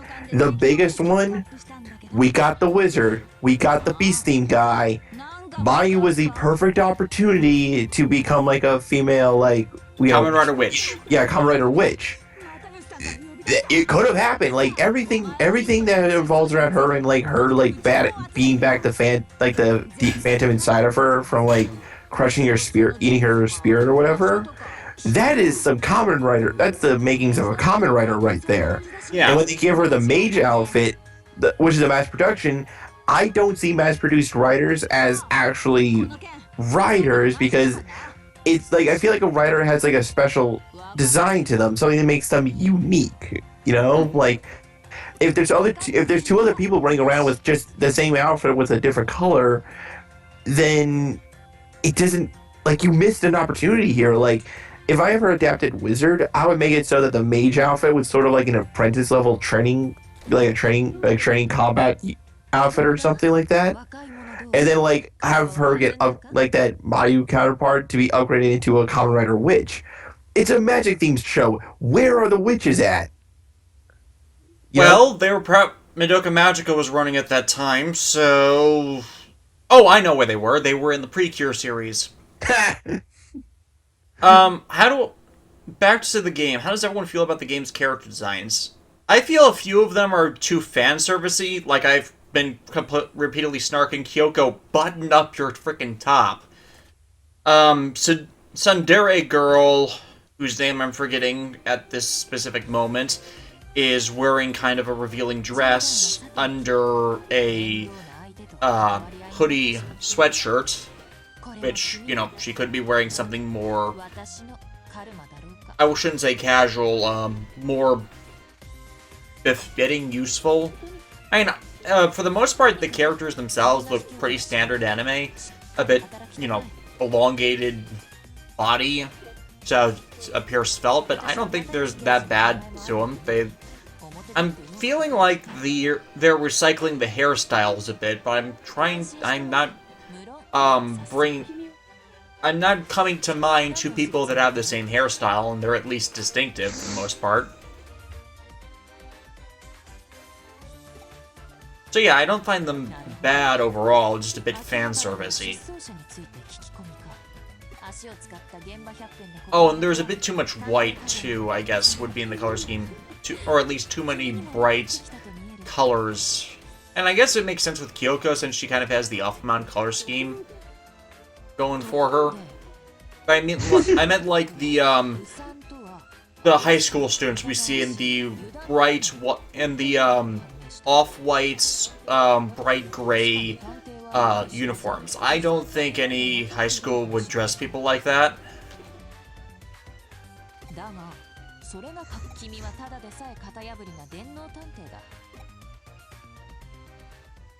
Do I like Kamen Rider Double, Des? Yes, I love Kamen Rider Double. That's an excellent series there. I'm not gonna lie. Every time I play Cyclone Effect, the acoustic version, like I tear up occasionally while listening to it. Like the song when you hear the first time, it's like full of energy, and then when you hear the acoustic version, you're like, "Ow, the sadness," and then you see the scene that is paired with, and then you go, "Ow, even more sadness." Stop this series. The despair awaits you across the finish line. Yep. Yeah, like it's really weird that like double O's and Forze like in a row. While everybody can debate as to how good they are all in a way very solid series that like I really wish we could have like another string of again. You know. Fours, yeah, people are kind of split on, but most people that like it end up liking it because friendship is space magic, in a way. Like, it has its flaws, and I agree that some members of the main cast could have left. Yeah, but as far as the character of Gentaro Kisaragi, He's not terrible. Oh yeah, he's not terrible. Like if like the worst thing that he's like, okay, he can be a little bit annoying, absolutely, but if I had a kid and they were watching Kamen Rider and if they happen to stumble upon Forze, I would rather have my kid be exposed to messages of being buds with others and like building bonds to help go towards the future, rather than like a series that could potentially promote more like grim, dark, depressing themes. You know what I mean? I feel Double is an excellent introductory series. Oh, it is. Like, it will give you the like if you don't want to show someone the dark stuff to start with Kamen Rider, which my other two introductory shows are Black and Kuga, for example. Like, I would say start off with Double because it gives you like the full rundown of what you can expect from a Kamen Rider series. Now, granted, there's more gimmicks involved, but like it will give you the general groundwork as to like how everything else works. You know what I mean? Yeah. And then is it perfect? No. Two series are perfect. Yeah, like there's like which Kamen Rider series could you define as perfect? Like, and by perfect I mean they have flaws, but they are so minuscule you don't even care. Yeah, it's few. Yeah, like I would say Black would be one of them. Yeah, most of its flaws, aside from some of the sexism from one of the writers, is forgivable.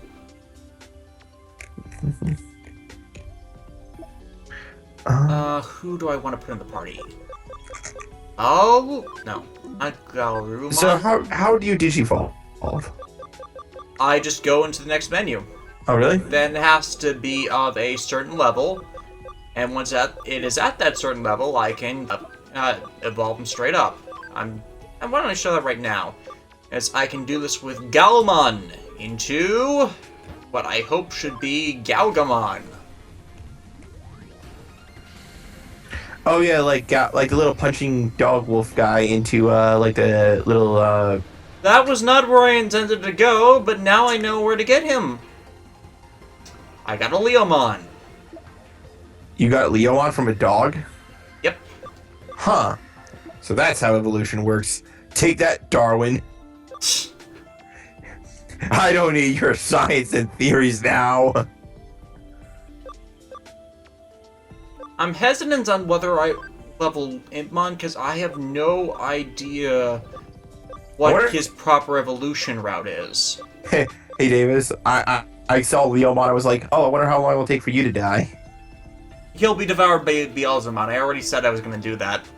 The chat inspired me. I must do it. You must recreate Tamers. It's the only way. I feel like with any game series, any game based off of a franchise, if you have an opportunity to recreate an iconic moment, you must do it. You have to do it. No matter how dark it may be, you have to do it. If not, if it may not help you out in the long run, but if nothing, just for the satisfaction of it. I am a terrible person. We're gonna throw a lion to the slaughter. We're terribleness. Terrible. Terrible Horrible. people. Might as well And put Black and that's Brown when back in the party. the digital hazard attacks.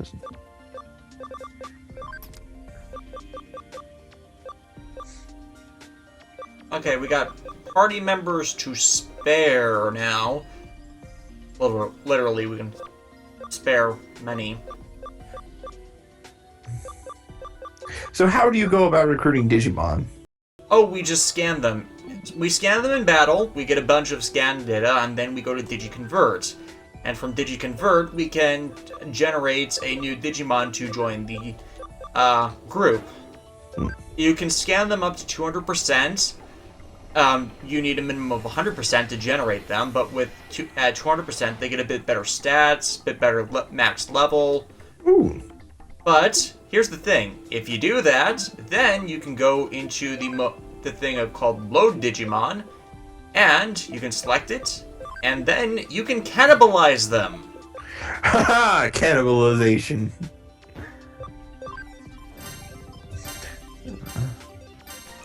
Yeah, poor Jerry.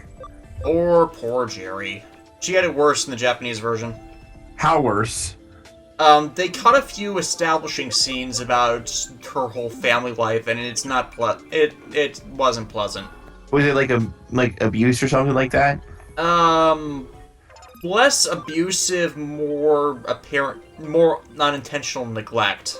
Like we are neglecting you, but like you later learned that was us fucking up supremely. You know, Yes. like parents that still care, but they. Yeah, like that's always like a tricky line to walk. But I feel like Tamers handled it well, because like Jerry's father generally felt like, felt sorry that he fucked up. You know what I mean? Like, hey, is that a Cubimon? That is a Cubimon. Contract? No contract. Aw. Why don't you make a contract with me and become a magical tamer? Been there, done that, bought the t-shirt, lost in a time travel accident.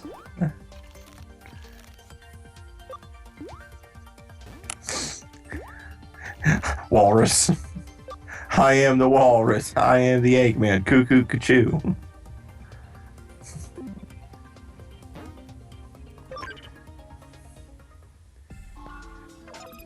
I always liked Digimon a bit more than Pokemon, because It had the Pokemon. better anime story. It's pretty much agreed upon between the fandoms that pretty much settles the argument that Digimon had the better anime, Pokemon had the better games. Yeah, I was also gonna say, like, just design-wise, that I could probably, like, Pokemon are always based off of real-life things, but with Digimon, you can go out into the realms of just crazy town, you and know? have that just be accepted. Yeah, like, because Sorry, my phone's going off. because we live, because we all live, because we are Digimon digital champions. Like, there is no real restriction as to what you can and can't do. I mean, like, there is things in the world, that internal logic in the world, that says, why isn't this one guy ultra powerful, or why is he ultra powerful? But There is like, logic in what he says. yeah, like, there's nothing that says you couldn't make like a toy Greymon or something. You know, if there's a toy Agumon, there you could make There a was toy. Dot Greymon, I think. No, that was another Dot Agumon. It was pretty much just a 2D cell-shaded version of Agumon. Yeah, but you get what I mean, right? Yeah. Let us go to Akibahara, the shopping district. The Akiba Rangers? The Akiba Rangers. Excuse me, sir. It's just a Mimi-tan fan? Mimi became an idol singer. I can so buy that. Who? Or like in? Mimi Tachikawa? Oh yeah, like in the Cyber Sleuth. No, from Digimon Adventure. Oh. Yeah, I can see. I would buy that. It looks like a thing she would. It sounds like a thing she would do.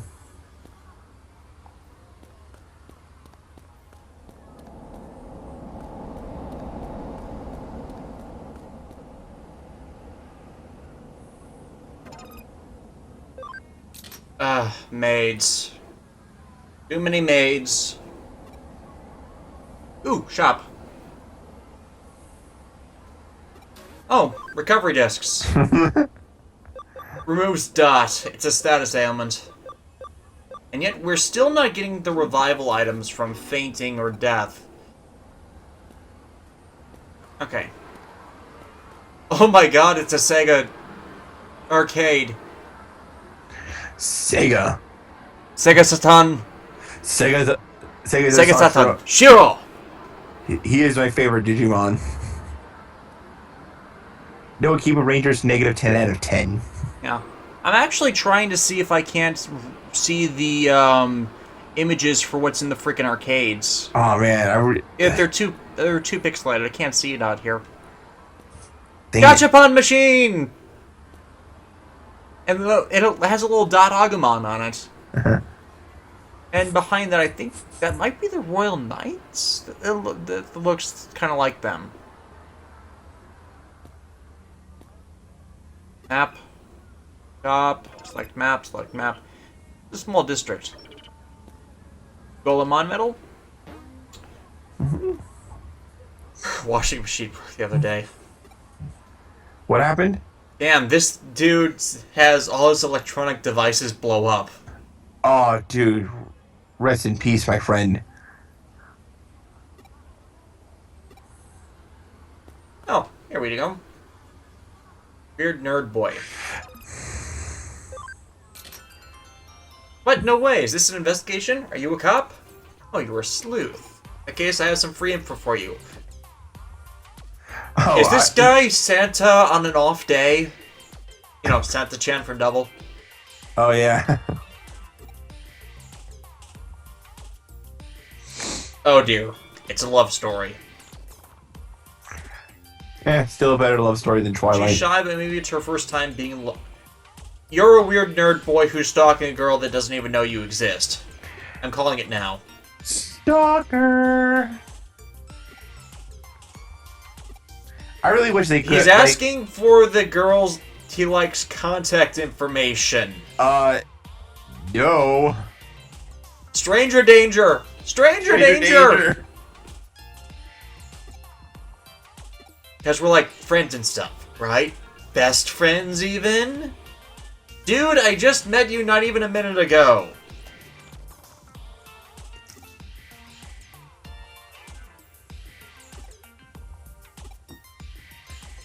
She wears glasses, has long hair, she's very prim and proper. Oh, and she loves me. No. Do. I'd almost say that this is the next recruit for the Akiba Ranger, but even they have more, Like, even the Akiba Rangers had standards. standards, yes. Like, Nobuo, like, let me get into that. I forget what it is. That Nobuo? Nobuo. Like, he could get, like, kind of creepy sometimes, but even he had a... He was self-aware of how much of a was, loon he was. Yeah. Oh dear. It's the kitty maid. A dutiful maid. Mm.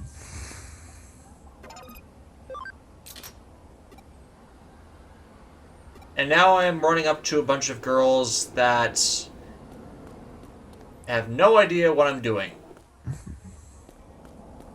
Trying to find a florist. I have no idea what I'm doing. The story of adulthood.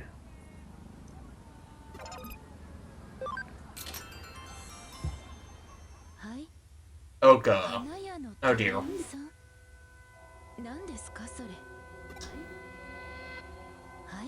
Oh no. What? She's stalking the nerd. Are you serious? Are you telling me that we have a story of two stalkers stalking each other and they don't know they are stalking the other? I'm just telling from the sound cues, because it has the ominous music playing. Oh, wow. Okay, I take it back. That weird guy is stalking me. She's creeped out. So great. No means no, man. No means no. You wouldn't happen to be... No. I should ask after me. Please straighten this out and get the other guy to go away. 私のことを聞いてこいと。じゃあ Can you tell him something for me? Do you want me to tell him to go away and stay away? I had totally turned off wayward guys, and there's no way I would return the affections of a weirdo like him. Yeah. 伝えられませんと。それじゃあよろしく。でも This cap, I might have done something drastic. この Yeah. じゃ私 Stalker, directed by Tarkovsky. I'm going with the unforgivable line because that is something I'm suddenly channeling Kotaro Minami in this. Unforgivable. That was kind of like one of his catchphrases. Yeah. Up there with it was a Gogum plot. You need like a Kamen Rider Black flowchart. Did something weird happen? Coincidence? No, it has to be Golgum. Unless it's Crisis. That is the only exception to the rule. Yeah, unless it's Crisis. You are under arrest for stalking. You are under arrest for being a genital creepo. You're a stalker. I'm gonna report you, you creep. Gonna call Oh my god! He literally goes, oh my god. Zo MMG. Like, what is a Z for? Alrighty, Buster, time to spill it. There's this guy I know, okay? And he's in and out, okay? Certain form of need, okay? That guy knows something, okay? Somebody, okay? Who disappeared Nakabahara, okay? I'm betting the okay is kind of a slang thing. I think Bennett the Sage discussed something like this recently. There are people, that guy knows somebody who knows somebody else who knows somebody, okay? And they're all disappearing, okay? Oh right, their thing was know what I mean. And I think this is kind of the same concept. Maybe that form is related to disappearances. And I want to bet it's Zakov. Where is this Eden form? The Comic Mania for... Oh, crap. Comic book nerds are not stalkers! Kamimani Forum. I won't spoil it, but I just saw like somebody make a Code Geass meme based off of the Captain America Civil War trailer. Like, someone flip the switch or something. Falling for the florist girl? How trite. No, that's too mean. So how does your your dialogue affect actions in the things in the game? I have absolutely no idea. I don't think there is any effect, but it's kind of like amusing in situationally. Mm-hmm. I really wish they Bandai. I know it's asking a lot for Bandai these days, but I wish we could have gotten dubs of this just so we could hear voice actors go really crazy with this. Yeah, I guess it's not giving it enough material, but they do have some voiced bits, and hey, Persona did well with it.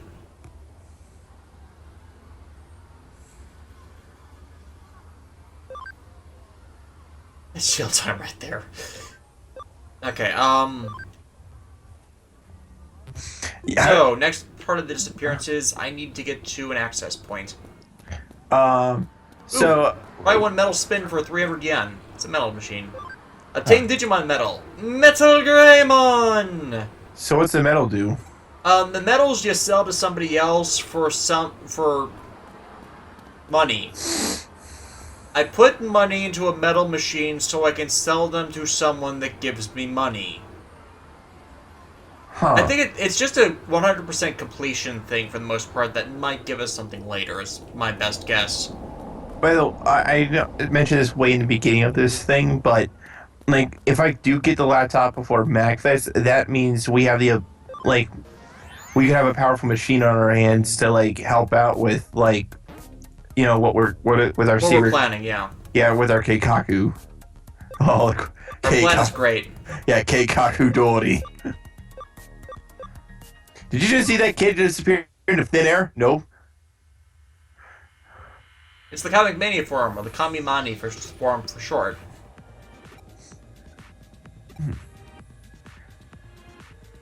Yeah. No. Maybe just Yeah. run underground, fleeing deadlines. By the way, before I started the stream, I was playing Fate Grand Order, and like I've mentioned this before, but the fun part of the game is ascending your servants to get them more powerful and beefy. And some servants, when they get to a certain point or ascend to a certain point, they gain like a third skill of some kind. I just ascended in Bordred or Saber of Red. Her third skill is pretty like I wouldn't say it's the most OP thing, but it's in my wheelhouse of stuff that I love. It debuffs and increases your super move gauge At the same time. Yep. It gives you a it's thematically appropriate considering dominance. Yeah, like her the skill is actually called Secret of Pedigree. It raises defense, increases the Noble Phantasm gauge, and removes all debuffs. And the more you increase that skill, the more effective it becomes, which, like, my whole thing is, my favorite moves are ones that increase my ability to spam my super move again, or ones that just make me completely, like, shake off any debuffs. Like, healing, okay, that's nice, but I prefer, like, getting rid of debuffs. Yeah. Speaking of debuffs, fuck the second Barthandalus fight in Final Fantasy 13. Fuck that with the metal rod. Yeah. Like, the first fight was retarded enough, but the second fight was just, oh my god. Like, okay, for anybody who hasn't played, who watches this in the future, and they get to this point, like, the second Barthandalus fight in 13 is essentially a giant Status debuff hell. Yeah, it is. 13 has this bad problem that even I'll admit, where the difficulty doesn't come from the fact that the bosses are actually tough, but because they are just giant meat walls of HP. Like, you think they would belong in an MMORPG with how their health is, like as a raid boss of some kind, right? Yeah. Yeah, but with Barthandalus, he has a massive HP bar, so if you're not properly leveled, you're going to have a tough time taking him down. And by properly leveled, we mean maxed out what levels you are allowed to have at the time. Right. So, okay, so let's say you got that all taken care of. Great. But during the fight, he will inflict so many status ailments on your party that there's no real freedom into customizing on what you can and can't do. Like, there's only, like, a few surefire ways for you to, like, get out to, like, constantly heal yourself from those debuffs. But here's the thing that I find absolutely bullshit, and I think you'll agree with me on this, Davis. It's when he pulls out the doom spell on you just as you're, like, at the as you're about to win. Right, like... And the doom spell in Final Fantasy 13 is completely fucking broken. No, not just broken, it's outright, it is the purest definition of bullshit. Yeah, in previous uses of the doom spell, it was all turn-based. So, you would go a certain number of rounds, and okay, that's a fair limit. But now it's... In 13, it's all in real time. Except the real-time rates for stuff aren't in a real manageable system. So you will lose the battle, not because you're doing anything wrong, but because you were just fucked. Yeah, like the doom spell, I liked 13, but even I went, that is just pure bullshit. There is no defense against it. That once it's cast, you can't remove it from yourself. Like, it is just utterly broken. Okay, now, granted, when you're facing Eidolons and they put the doom spell on you, it's a bit more tolerable because the conditions to win are more like getting up their gate, like the Eidolons' gauge up. So it's less of a health bar and more like figuring out what that Eidolons, or rather the summon's trick is, right? I don't completely agree, but I know where you're going with this. It's more of it's meant to be a test and challenge there. Yeah, it's the doom spell in that situation is meant as a challenge. Can you figure out the secret to get the summon on your side before time runs out? Whereas in the Barthandalus fight, you're already tested enough with a giant HP bar and debuffs, but to have this thrown on top of it as well, that is unnecessary and quite infuriating to the player because it's like, how are you so there's no way to avoid it in the game, so why did you put it in there?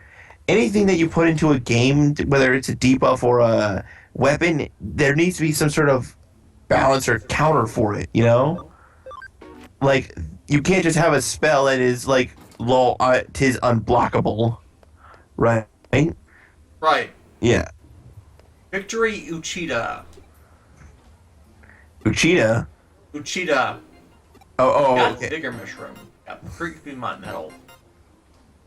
I do like about how, like, if you're only, like, what, in the chapter 5 of this game? Chapter 5. Yeah, The next Titans. Out of 19, right? 19, yes. And so far, there's been you've been playing this game for about at least 8 hours now, right? Not today. I think about 6 hours. No, 5 hours today. Yeah, but like I'm up to around 16. So you're definitely getting a lot of gameplay out of this, right? Yeah, there's a lot of story stuff going on, a fair amount of leveling, and a fair amount of gameplay. I'm admittedly speeding through the gameplay sections now for the most part because I spent 4 hours power leveling. Mm-hmm. I think I'm supposed to still have rookies at this point, or at least cycling them.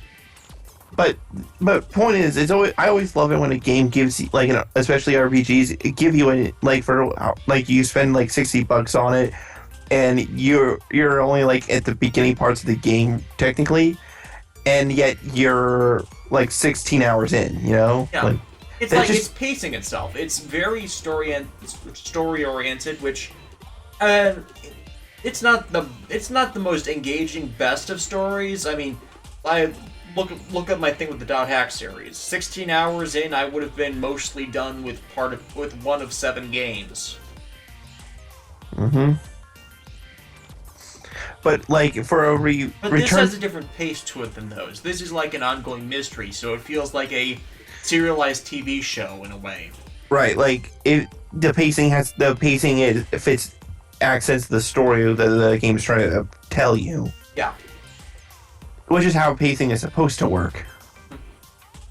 Whereas if we were playing Final Fantasy 13, we would still have no idea what the hell we're doing, and just getting to Pulse for where we would spend the next 40 hours.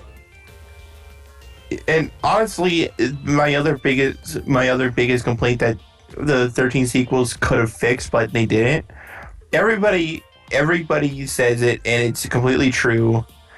The hallways, even though they are definitely designed, should not have no reason to be hallways. Like, granted, the sequel's problem wasn't hallways; it was being on fucking islands. Yep. And so you didn't really know where everything was with respect to each other, for the most part. But with 13, Grandpa, I feel like was one of a slap in the face, both visually and where was this for the rest of the game? Why couldn't we have something this big the entire game? You could have had the ending chapters of the game. You could have swapped them completely. I've said this before in discussion of 13. You could have had them turned into Lassie, sent down to Pulse since they're going to die anyways. Cocoon's fucked up. Might as well eliminate all the enemies there and make it habitable. Give their last days a point and meaning, and then coming back to Cocoon when they reveal the falsehoods and destroy the whatchamacallit, the fault. Come back to give actual freedom to the people. Yeah. That way, the hallway makes sense. They're surgical strikes. They're directed at defeating this evil government. Yep. Then you have the revelation of the actual mastermind of this being the actual control facility for Cocoon and wanting to actually kill everything. That would make sense. More or less makes sense because Cocoon was a artificial construct. So, Davis, I've been meaning to ask, how's it been like, doing more and more streaming recently? It's been nice. It's exhausting because I'm not normally a social person, but before I got here, I wasn't really in a talkative mood, and hey, I was having a decent conversation with the chats. And really, that's kind of I really need to figure out how to get the chats up on the screen for that kind of thing, so people who come and watch this later will actually understand what's going on. You're right. But yeah, it's streaming. Just stream and chill. Like, just sit back, play a video game, and just whatever comes up is the topic of discussion. Yeah.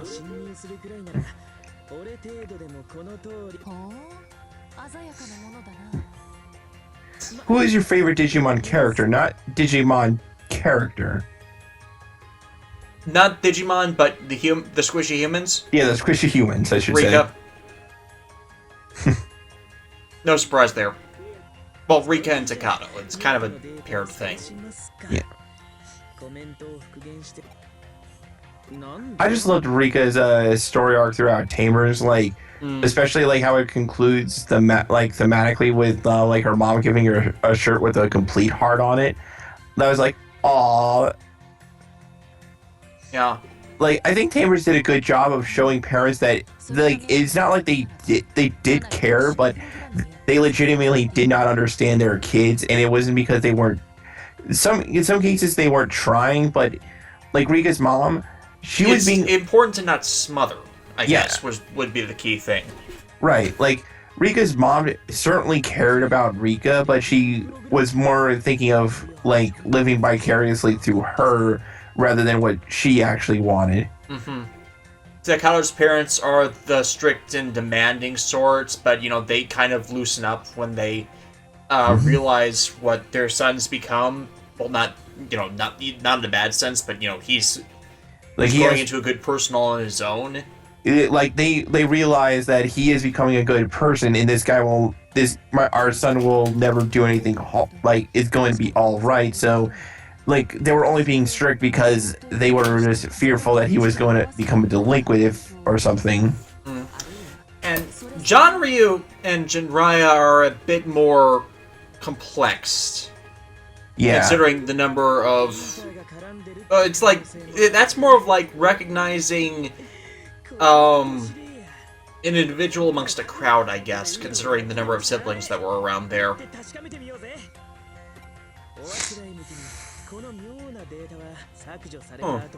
Weird data in Kowloon. Must be a day that ends in Y. Strange happenings in the digital world. Perish the thought. Perish the thought.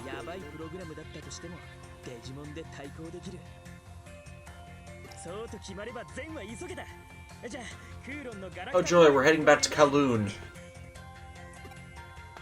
This should be fun.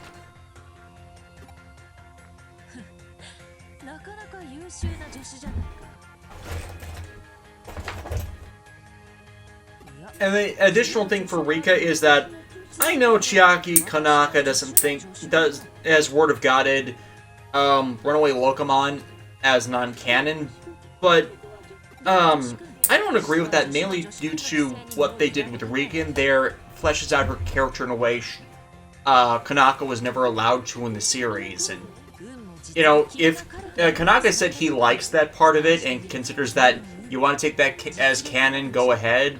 But you kind of have to have the movie to go with it to treat it as such, as that's how it gets revealed. That's how its story factors into how that's revealed, and also her character.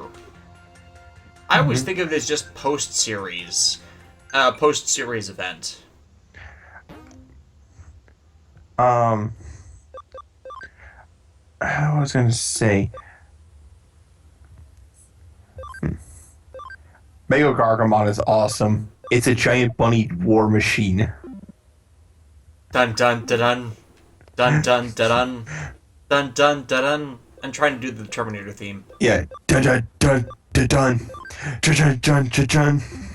Ba-da-da. In the year 2003, the bunny machines took over. We War were not was beginning. War never changes, especially if Conflicts. it's with bunnies. Now I'm just remembered of that cheesy sci-fi movie Night of the Lepus or You know, Lepus. I've never seen that movie. I have seen that movie, Davis. It is like gloriously bad. Like, I mean, it's the one with the evil rabbits, right? yeah, it is a movie where I think it's radiation causes bunnies to grow giant size and they start killing people. The glory part is you can clearly tell when it's like a bunch of bunnies running through a cheap ass set and the people aren't in like actual buildings. See what I mean? Yeah. Like the terrifying rampaging scenes is literally a bunch of cute little bunnies just going down a little dirt patch. Little bunny foo-foo all through the forest. Like if you saw it, like you would be having so much fun laughing at the badness that you couldn't be mad at the movie. Not even mad, that's glorious. Yeah, it's glorious. Like it honestly, it's like with gloriously stupid things or like with gloriously bad things, it becomes some things are just so bad that you are amazed of how bad they are. Like you are laughing at the badness. Like I think that's spoiler territory. I was about to get arrested. I was about to get like shot down by Dr. Lemon guy. Ryoma, sorry. Never mind. Ooh, is that a sea serpent?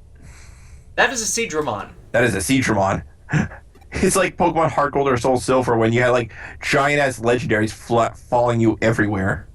Yeah, Oh, by the way, that blue robot that's in front of that shop right there that you just saw, that I just... it kind of looks like Mazinger, yeah. I actually thought it was Tetsujin 28 or Gigantor when I first saw it. Yeah, that works too. Oh crap, it's the speckled girl. She's actually crazy. She's a yandere? Wouldn't surprise me. Suspicious doll? You know, this would be more intimidating if she was blacked out instead of just lightly shaded. Who is Oh. this? What? Oh!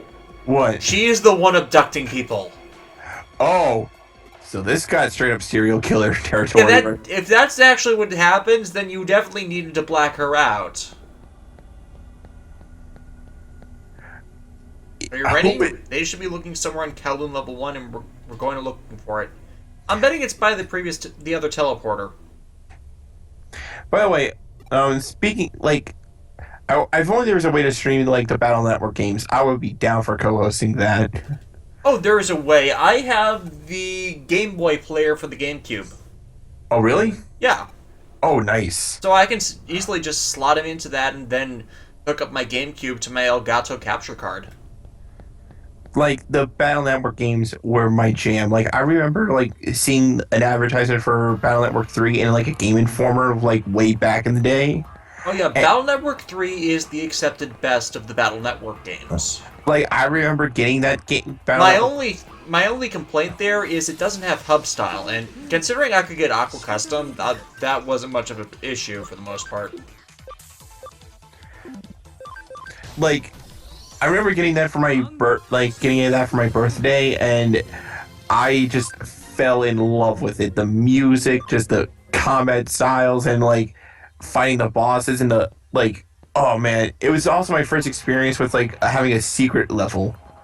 Yeah. Like I never could figure what the hell to do in that secret level, but I think it had Battle Network 3 had the most secret stuff to find out of all of them. Oh, it definitely did. Like that's what we always did like about the Battle Network games in general. That it became a tradition to have like a secret area after you beat the game that had more difficult stuff in it. Yeah. And while certainly like it became repetitive after a while, I always love it when games give you the opportunity to like do more after the main story is complete. No. You know what I mean? The worst with that was definitely Battle Network 4 though, because you had to play the game 3 times to actually be able to access that damn stuff. And every time when you played it, like it got more difficult for some reason. Yeah. It forced you to Now I understand I can understand some logic behind that, but what if I just want to play the game casually? Like, I would like if they could only introduce like a difficulty system, easy, medium, or hard, right? Yeah, if it was controllable difficulty. Yeah. Because I remember like getting up to the point, like the final boss of the third time around, and just giving up because it was like too ridiculously hard. I just wanted all the souls. That was my thing. Oh yeah, the Battle Network 4 was great because of all the different soul combinations. But considering Battle Network 5 came around and gave you them as soon as you got through the freaking story. Oh, Yeah. and Battle Network 5 also had Battle Network 5 DS, where you could buy one of the games and slot it in, and then you'd get a Bass Cross soul automatically. Bass Cross is always awesome. I preferred the one you got from inserting a completed game save file of Battle Network 5 kernel. That one was the superior one to me. I also remember playing Battle Network 6, both of them, and like, while I felt like it was like the weakest in terms of overall length, I did love of how utterly broken the Beast Out system was. Yeah. It was hilarious of how how you could just tear through stuff with a Beast Out forms. I mean, if you could get them done in a turn or two, you could almost always spam them against the bigger enemies. You just need to watch the gauge, and even then, you could just use the other cross systems. Right, which is always still fun. Grant, okay, good question. You've played all the Battle Network games, right? Yes. So, out of all 6 of them, which of the final bosses did you like the best, whether it be design or just thematics? Well, let's see. Life Virus in the first game and Network Transmission. Gospel, aka Grave, aka Treble in the second game. Alpha in the third, which was pretty much Battle Network's version of the Yellow Devil. Duo in 4. Dark Nebula in 5, and The Side Beasts. the Side Beasts in 6. The Side Beasts I really don't count. Okay, yeah, they were end bosses, but I honestly preferred the fused Side Beast entity that ended up in the anime over the actual Side Beast. It was like a taming partner system to me in that kind of way. So I want to say either Gospel, the Grave Virus Beast, or Dark Nebula. And don't get me wrong, Alpha's nice, but or Duo, or no, sorry, Alpha's nice. But it's like it kind of felt a bit anticlimactic. Yeah. Whereas Gospel was the result of a damaged Bass copy, so it was running rampant. I don't even know what my point was with saying that. I honestly like Duo the most. Okay, not because the actual. He didn't really ever factor into the plot, though, aside from. Or rather, let me rephrase. Out of all of them, I like fighting the Side Beasts more, but I love Duo's design. I don't know what it is, but like some sort of hulking behemoth coming in from space that has 2 giant rocket fists that want to punch you. And a cannon stored in his chest. Yeah, But I'm saying he was the least involved. Oh yeah, he was certainly the least involved. Like, there was no real build up to him at all. Like, it was just kind of like there he is. Yeah. At least, the other ones, they were results of the productions of the main villains of the game. So there was kind of like build up to what their evil plan was. And their evil plan involved this creature that you had to beat to save the world.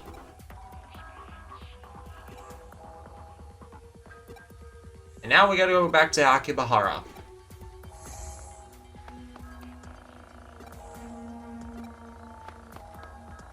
The chat is having a conversation about demon lords. Must be a day that ends in a Y again. Yeah. I think some of the demon lords are playable in this game. Don't quote me on that. I haven't seen a full mod listing for it.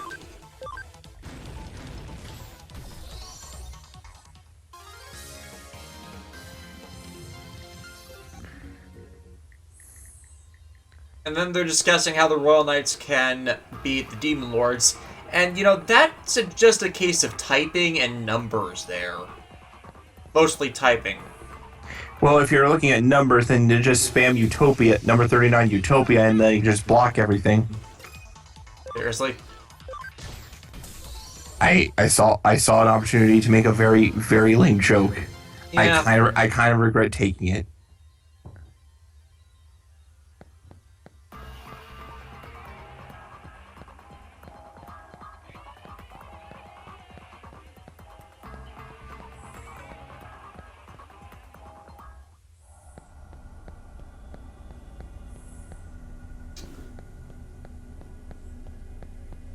Oh, now I get what the background is. That wasn't clicking for me before. They're giant computers used together.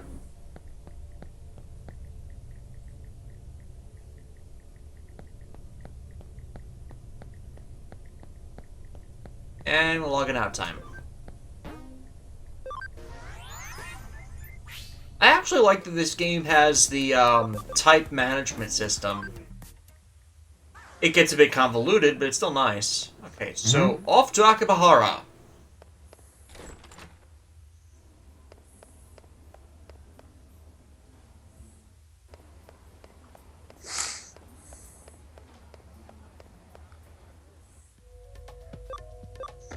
Okay. Also, when I want, let me keep gushing about this, but one thing I loved about Battle Network series as a whole is how they took classic Mega Man designs and just modernized them. Yeah, they put a different twist on them. Yeah, like some fared better than others, but like Searchman, or I think it was Scope Man, looked great. Oh yeah, he looks like a actual soldier and sniper, and that was awesome. Yep.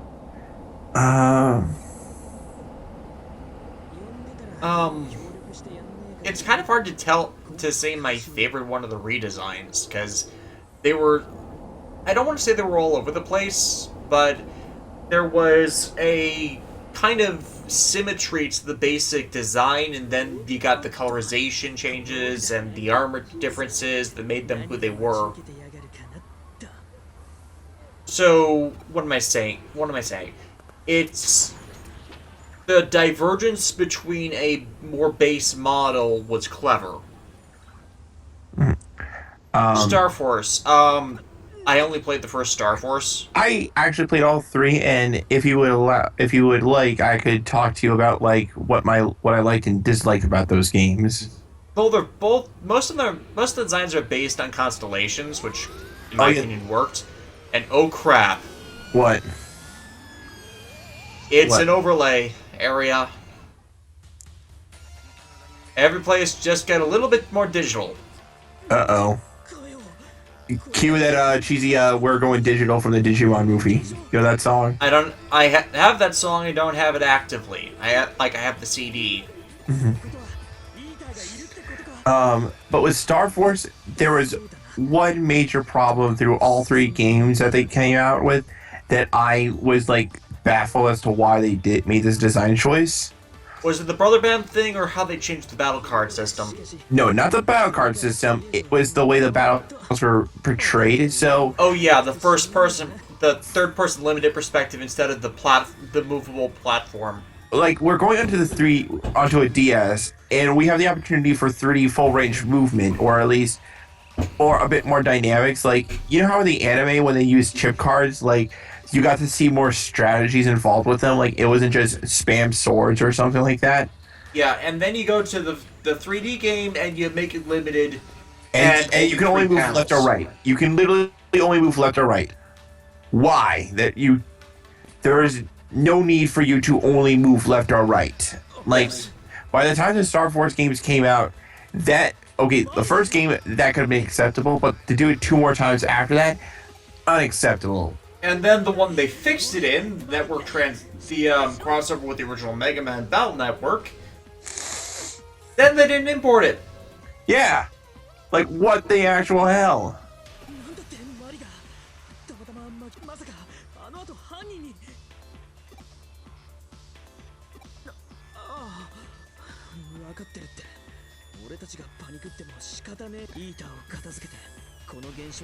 Okay, he knows her. Great. I feel like I should be getting my best Mon in here instead of everybody I'm training. I mean, I have a lot of people in here for training, as it is.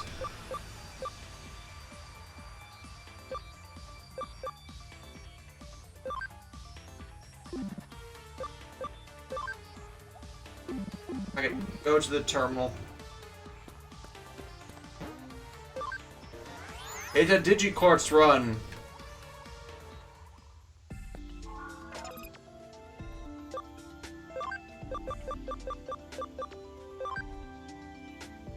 There we go, Black Greymon.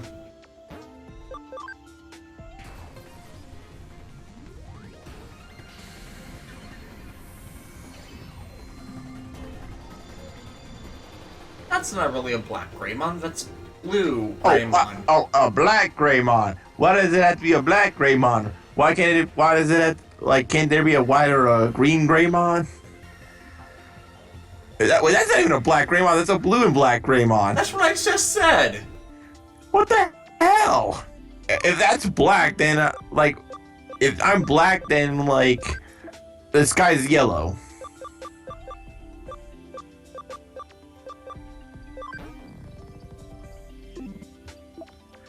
But the one thing I will say about Star Force, though, the one of its good points is that the first game's story, it may not be the best. You do kind of like, I'm sorry, you really do connect with like the new character Geo. Yeah. And like and the what way he's going through. Yeah, and you can kind of understand what his pain is because, you know, having his dad lost to the unknown reaches of space, and then all this crazy stuff happening, like seeing him like slowly open up throughout the course of the game is actually a nice thing to see. He was sent to the stars. And you can actually say that now. And also the like having everything be constellation based and more electromagnetic based rather than net based is also still it still works out pretty well for me, if you ask. Like especially when you like get okay, so with Star Force there was 3 versions: Pegasus, Leo, and Dragon. I got Dragon. Yeah, I got Pegasus because I just love that Pegasus design.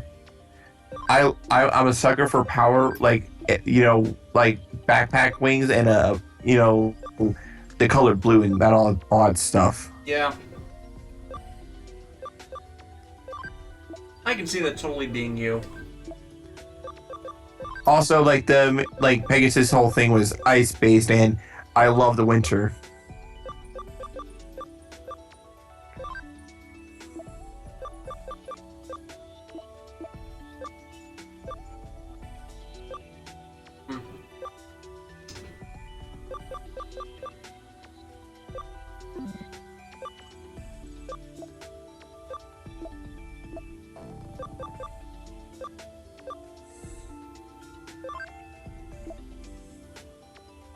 I'm trying to put in someone that doesn't have something I already have in there. Type variety.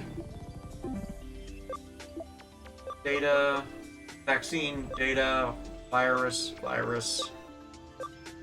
vaccine, I need another data type.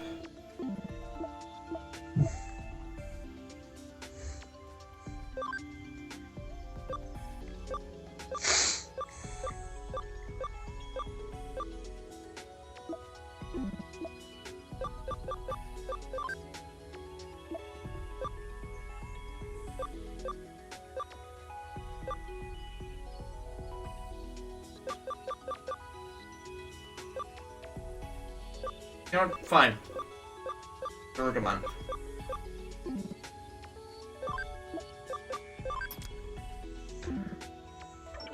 Save again.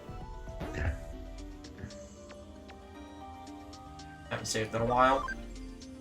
And something tells me this area is going to cause me to wipe.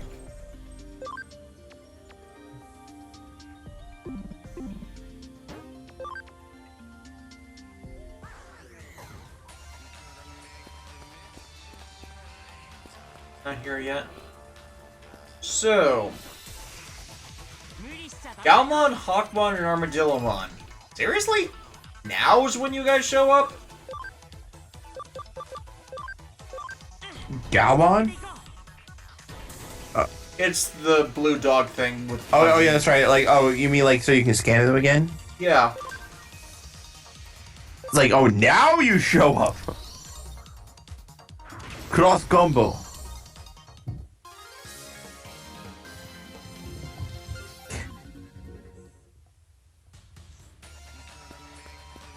So I'm guessing that SP is like for your attacks, and like you have a Skill points, yeah. yeah. Look, it's pretty much a digital version of Kakuna from Pokemon. Before it becomes a giant spider thingy that just tries to destroy the internet. Giant spider, get it off. He's a lot more responsive. That's not a good. Yeah, I think she'll be Farm fine. expansion, yes. Sorry, it's been getting crowded. Oh, so you could like get more people? Yeah. Oh, it's the dude in the lab coat again. Suedo! スウェードおやあなたたちですかなんだってあんたがここにまさか秋葉原でこの現象が起こるって予 think you did. とか Okay, you weren't here for this earlier, Matt, but this guy is pretty much a lunatic in that he says things are true and then calls them theories and then calls another thing true and says that's a theory, and the theory that's right is his. He's not a very good scientist, is my point.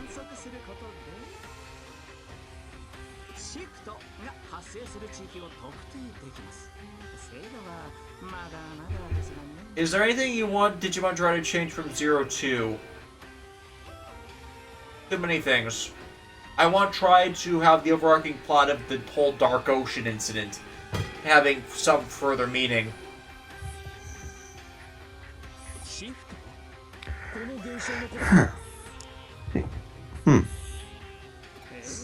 You're calling it digital shift. That is a name I can get behind. Oh, like when the reality. That's the labyrinth phenomenon. From the potion, you should call it that.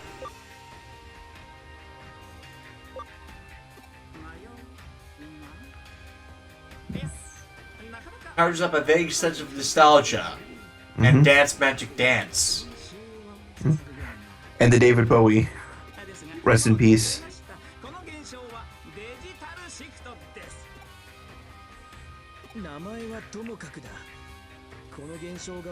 Well, 8 people are definitely watching the stream, so that's always a good thing. Yeah.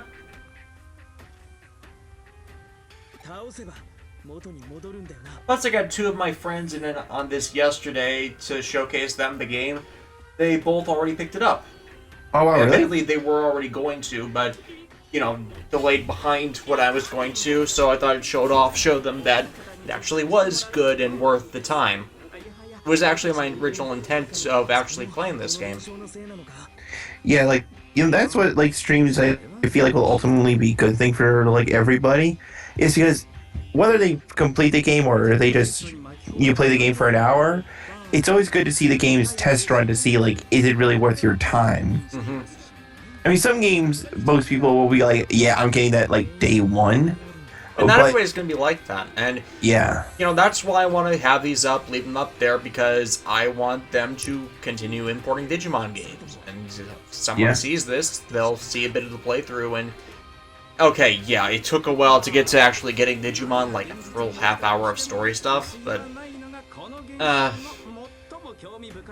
if you're a story-oriented gamer, it's good. And it's not horrible.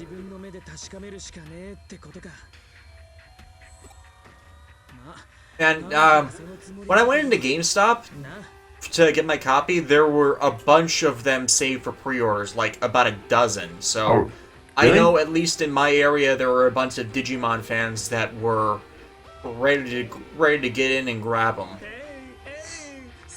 I was the first person in the store that day. Yeah. Because, like, I feel like Digimon is one of those like things that could make an easy resurgence because like looking back on its history and like seeing why like how it kind of like fell out of favor in you know over Pokemon. I think what killed Digimon eventually was just the lack of really good marketing. Yeah, I mean, Like okay, like Pokemon had Nintendo's giant powerhouse on its side, but Digimon had the opportunity to make precise strikes that could have like crippled Pokemon for quite some time, because Pokemon's marketing department is based off of just its sheer size. But heck, like if you could produce several really good Digimon games and port them over here, and they could start making the Pokemon games look like, go, well, like, this game's fun, Pokemon's fun and all, but there's this other game where I'm doing a lot more cool stuff, you know what I mean? to be Like, fair, it took them 5 games to get something really good going. Now, Digimon World 2, it has problems with its evolution system, but I consider it a guilty pleasure despite its flaws. Yeah. Plus, you can modulate its flaws with the Game Sharks to completely remove them. right. And that's kind of the thing with all 3 of the original World games. Anything you might find flawed or difficult about them, you can take care of it with a Game Shark. You can't do that with Digimon World 4. And the sad thing about it is that the marketing for the Digimon games was so bad by the time Data Squad came out, which was just essentially a extra story you played as for the Data Squad series, that it's almost rated as badly as World 4, and World 4 is barely fucking playable. And it's always like a shame when like a good franchise like fails to like get any more popular because somebody fucked up with marketing, because I see that happen so many times. Yeah.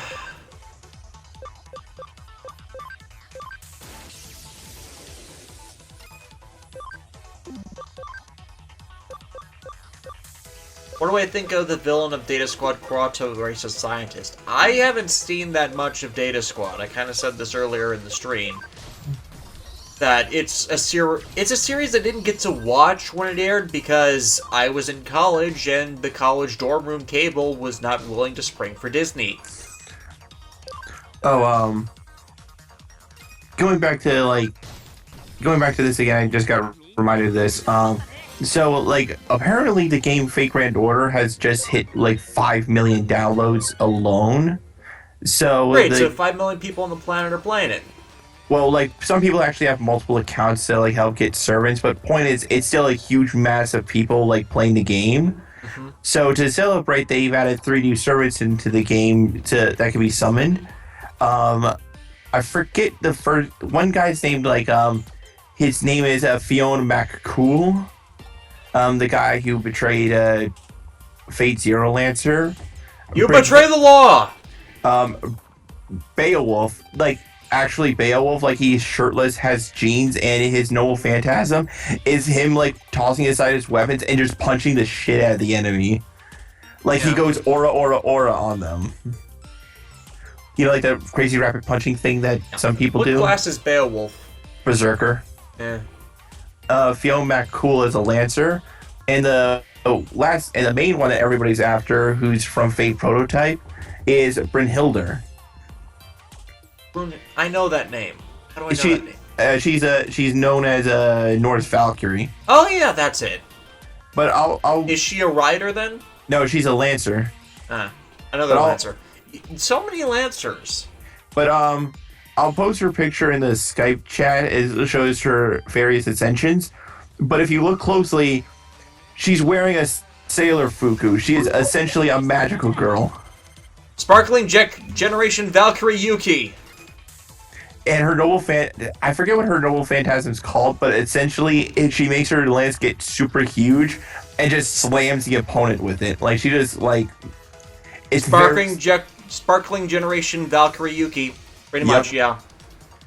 That is a gold angel-winged Numamon. What is even the hell?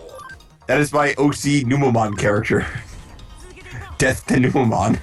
Why do they keep creating new Numemon varieties? I think they're trying to rival the popularity of the minions, and they're No one likes Numemon. not even Numemon likes Numemon.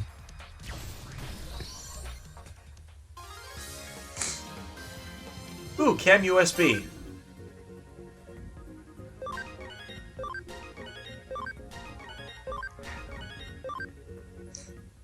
Oh, I'm also posting the picture of Beowulf in the chat just so I can give just a, like he is literally, it's just full on man service. Okay, let's see what this is.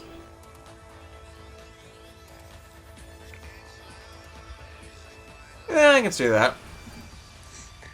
But like what I'm really saving up for, because in the game, like to summon servants, you need these things called saint courts, and to get like a really good roll, like something to be guaranteed something good, you need to have like 40 of them. Mm-hmm. So I'm saving up for like whatever the crossover event is. Funny story is they actually had like a little survey thing recently, basically saying one of the questions on it was if you could see the game crossover with any other franchise, what would it be? Like it was a genuine question for feedback purposes, and I literally said, I want to see if I could get a crossover with Yu-Gi-Oh. That could be great. Combo rate plus 10%. That is actually something I should equip to these guys. Because you could easily make a Rider class Yusei or a caster class Aki. I'm calling it now. Mm. If not, like, come on, like, I will beat this into the ground. If he's not a heroic spirit by the end of the 5Ds, then I don't know what he has to do next. He goes Super Saiyan in space. In space. And then flies down back on the Earth on high with a fucking 4,000 attack point dragon that kills a guy from the future who's trying to smash a city with another city. Hey, dude, I heard you like your city. I put your city in your city so you can have your city in your city. Destruction.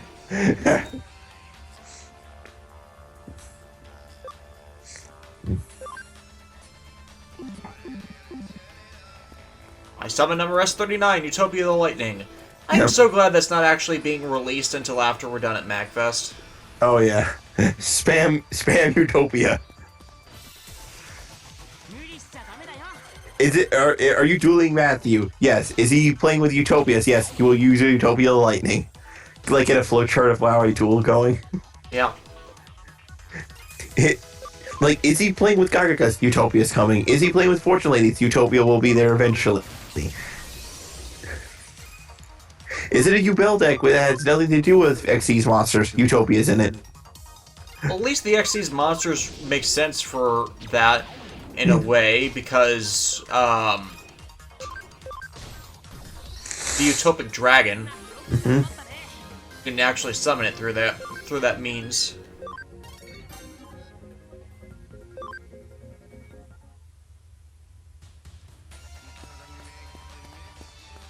I think we go this way now. Ooh, I think it's classic. Let me see this.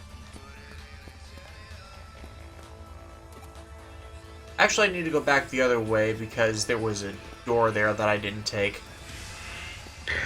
I mean, most of these ways are blocked already, but...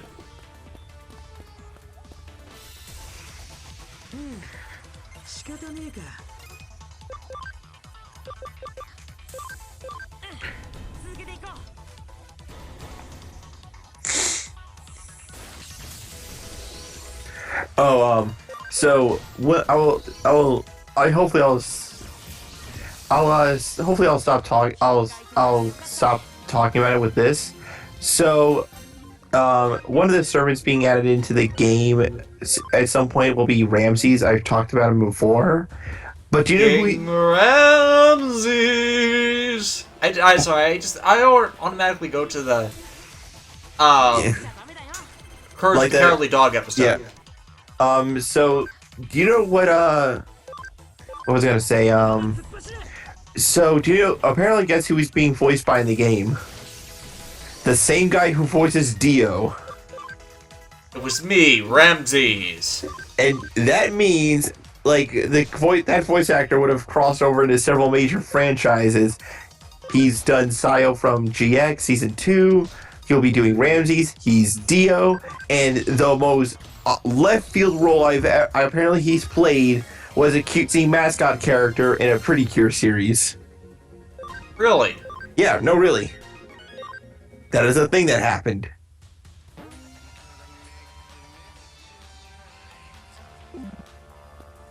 The wonders never cease.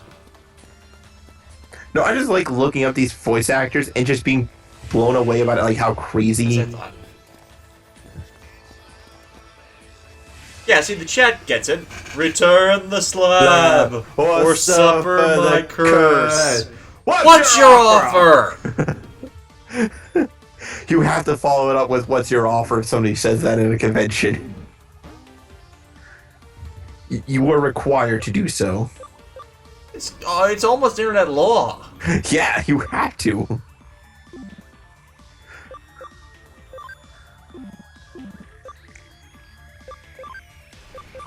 Oh.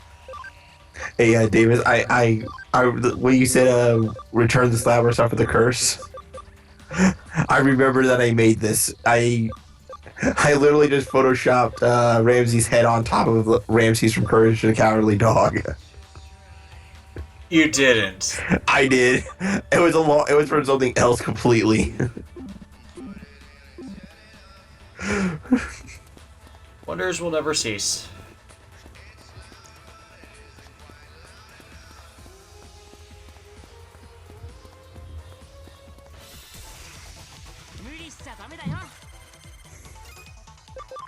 Don't mind the giant flying beetle or the giant bunny following us. Pay no attention to the man behind the curtain.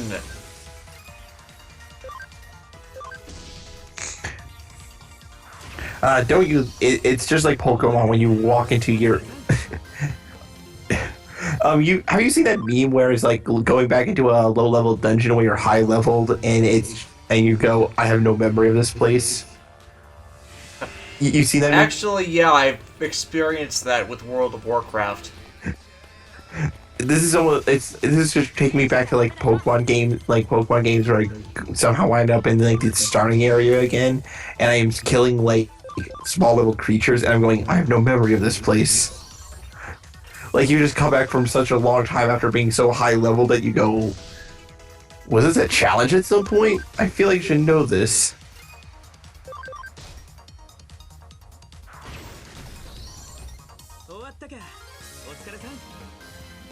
Oh, sorry. One more level until I can do something with Impmon. Oh, give me a second. Problem is, I have absolutely no idea how to get him to the Beelzemon point. Oh, okay. I posted the image in the wrong thread. It should. Yep, there it is. Got a photo. Open. It should. Well, I see it, but it's not like I can show the chat it. Oh yeah. Oh, there it goes. Yeah. Return the slab, or suffer my noble phantasm. What's your offer?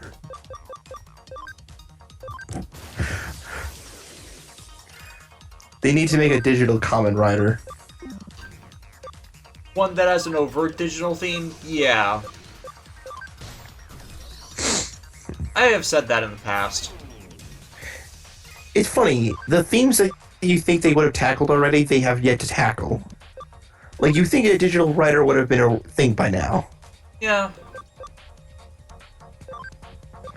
They did, it's just a mod.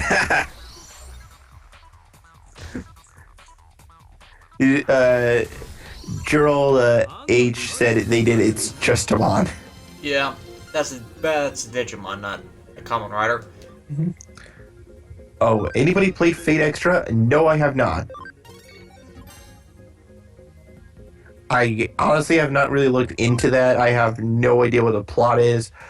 All I know is that it's another game where there's gender bending around, and weird shit's occurring, and yada yada yada. I have no idea what's going on here. Yeah. It's the crazy girl from earlier, and she has a giant pen. My god. Pen Activates on. the pen. Yeah, pen on. The pen is mightier than the sword. Quick, we have a giant death note around here. You won't be a manga artist that way. あんたが神隠しの Pain is power. Delusion is invincibility. No, that's not one. あら Sonata. 真田君 Oh, she knows them. 真田君なのああ真田西野さんマジかよ何って見てわからない私漫画を描いてるのほらほらほらほら見て見て見て見て She's possessed. こんなに思い通りに描けちゃうの The It's not fanfic, it's original work. It's 100% completely original. original character do not steal. 西野さんどう真田君すごいでしょ私 You're incredibly insane, lady. これだけ描ければ文句なしにデビューできるよねプロの漫画家 Yeah, tell that to the likes of Jeff Loeb. But tch.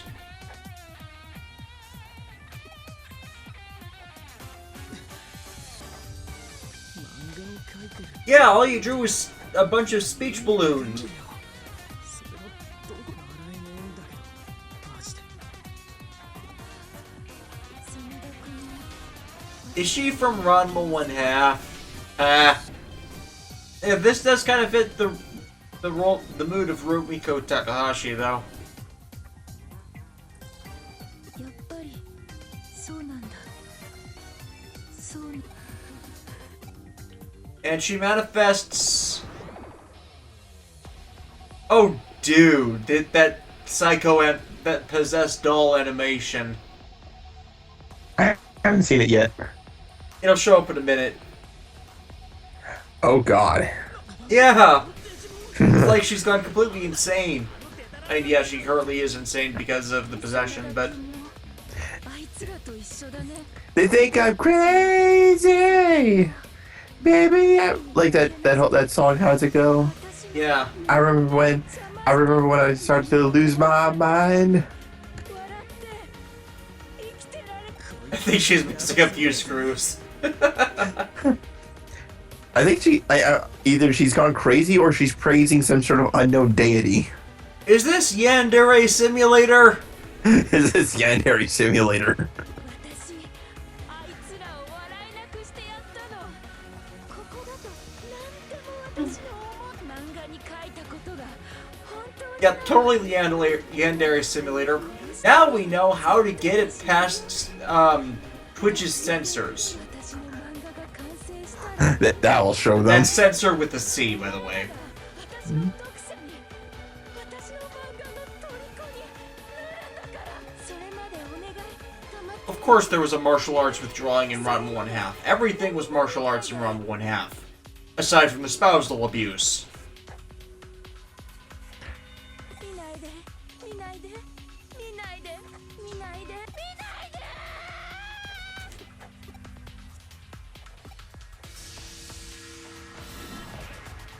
見ないで見ないで Okay, it's a virus type. I need vaccines in my party. I'm sorry, I'm an anti-vaxxer, so I don't believe that they will work. Dude, no. Okay, poor joke. I'm sorry. I apologize, everyone. Okay, I need to change my party. Do something that will actually work against this thing. So, got Tomon. And let's swap Itmon out for... Let's go Groundmon. I think that might be the best combination.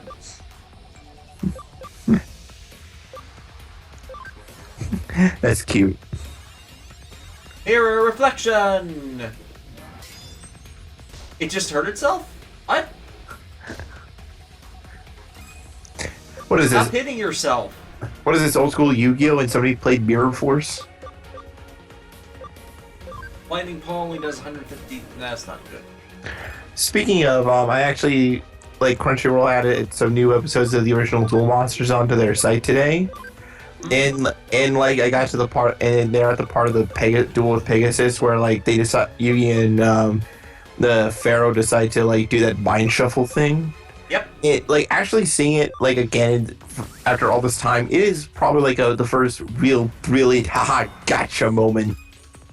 Like I know they had some sort of stuff like that before, but seeing Pegasus flip his lid, that like they found a way around his mind scanning abilities, is quite entertaining. Hey, if you're gonna slightly cheat, then I'm gonna slightly cheat too, right? Yeah, all's fair in love and teleports. Yep. Hey, if you didn't use Millennium Eye, we wouldn't be in this situation right now. But since you were deciding to use that, then here's where we are.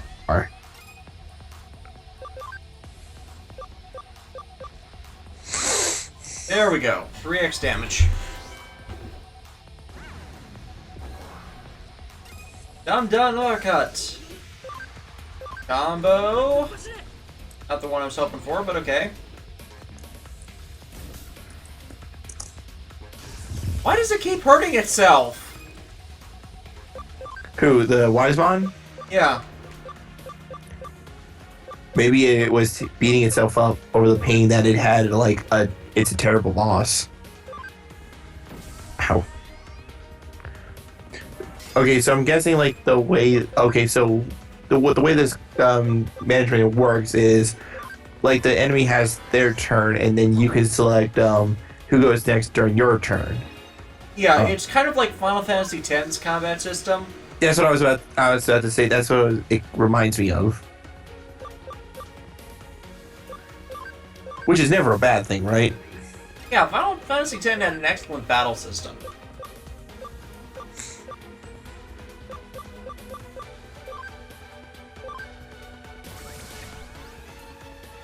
The chat's shouting, "You're supposed to be wise!"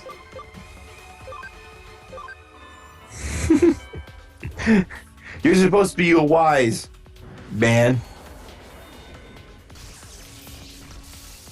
No, not wise man, wise mon. Digi, mon. So he's See, now it's doing some actual freaking damage. Oh, so now you decided to show up to the party. Cross time. Set app. Start. Exceed charge. You know what? That would be a funny joke. Like every time you're about It to killed accidentally, itself. What the hell? hooray! We won by absolutely doing nothing. Pretty much, yeah. Like it would be a funny joke. If like every time you're about to, you accidentally max out your credit card or whatever, or you overcharge something, like your phone says exceed charge. But you don't want to max out your credit card. Well, I know you don't, but like if as it like just to like rub in the like a salt in the wound kind of thing to like, oh man, I love the fire sound effects. You're dying. You died because you overdrew your credit card. Yes. It's like, ah crap. Exceed charge, ah crap, and that's when you get rider kicked.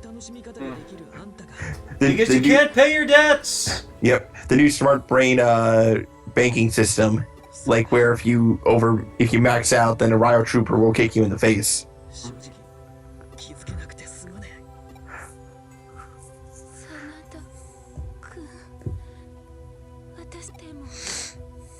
I'm sorry, I was about to murder you guys. Oh crap, it was a ghost. No wait, that's the indication of an eater. Oh crap, it ate her. What happened? Become a victim. Lost one incident. Oh, really?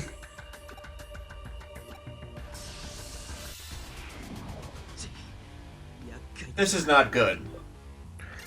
What is that thing? That is an eater. It's this game's equivalent to the D Reaper, and it is even more tentacly. So they Evil. found a way to make it something even more Lovecraftian. Yeah. I'm actually fortunate because I decided to put Gatomon in my party because Gatomon's lightning claw is apparently death to this damn thing. Because lightning claw automatically does 150 damage no matter what. Go Gatomon. Go Gatomon. So I kind of broke this battle system by discovering that. Again. There are only so many times I can break the battle system. Well, that's what you do. You have a tendency to find a way to break things without even noticing you broke them. Yeah, but usually it's game breaker instead of advantageous bug. Or not advantageous bug. You find the way to make it easier on... I found the way to make it easier on myself. And now I've got several Digimon ready to become ultimate levels. Sweet. Then why don't you go do that? I'm not doing it because I want to max them out at champion level first. And what's maxed out level in champion? It's in the 40s.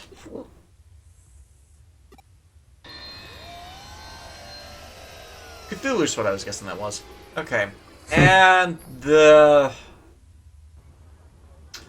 Labyrinth incident has depleted itself. How the fuck did I retrieve a bunch of people from the underground labyrinth? Well, I just called up David Bowie. I really need to stop making that joke.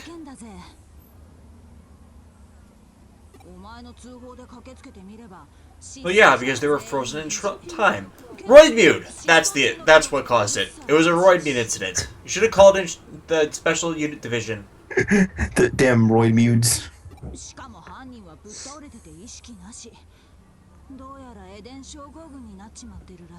And we got, yeah, she is an Eden Syndrome victim. Too good for her, I say.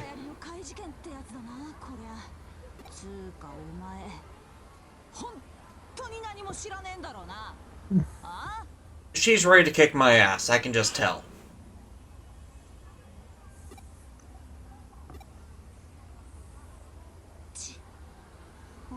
How many girls can be interested in this silent protagonist? Depends on whether or not this game's gonna allow us a harem or not. Digimon Harem Squad. Wouldn't be the first time.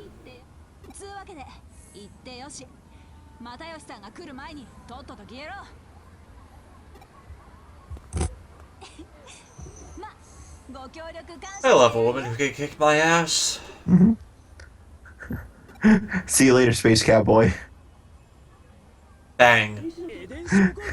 That Winnie the Pooh gif I reposted it.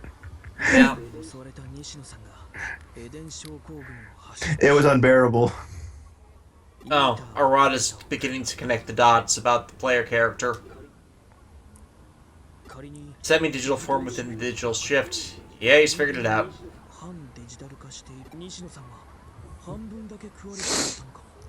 Eden system. Or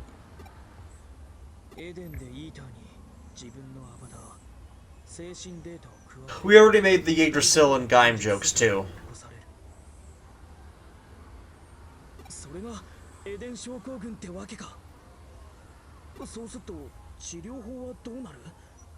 Would Diener does it the data gobbled up come back out? I don't know.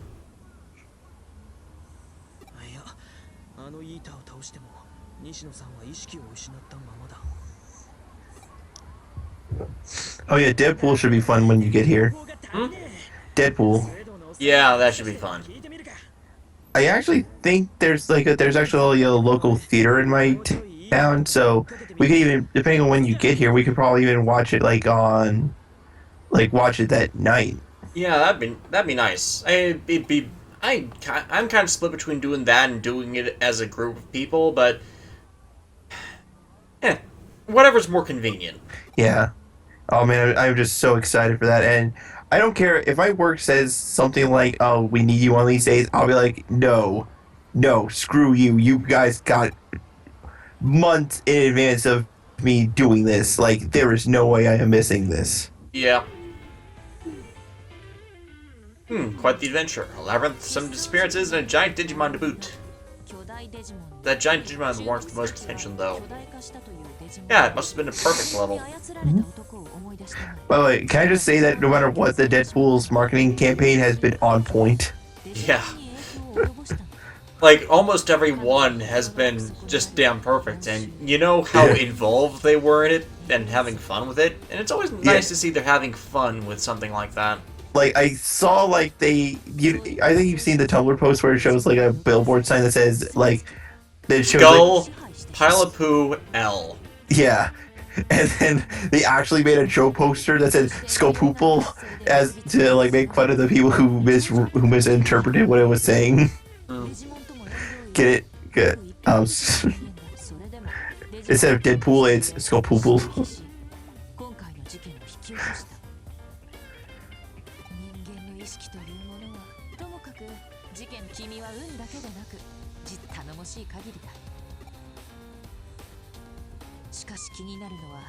How is a man of this caliber alone inside the Jonathan Johnson, I don't think Ghost needs any more forms.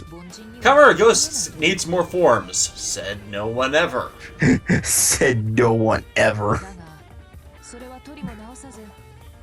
Why do I mean, there are definitely more riders with more forms than him. The Fruit Basket, for one, O's for another, but, you know, it's not like it's dynamic. It's like the same costumes, and you don't really need more because they already have overlapping powers. Mm-hmm.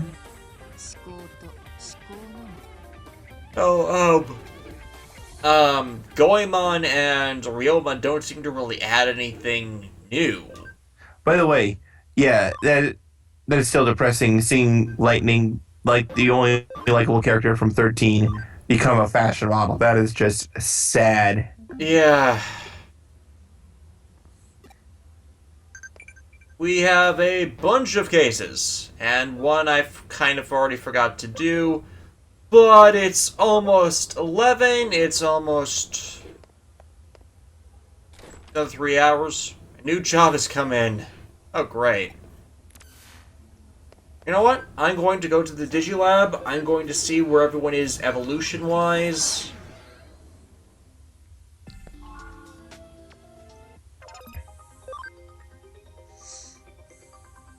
I need to put more Digimon in the Digifarm.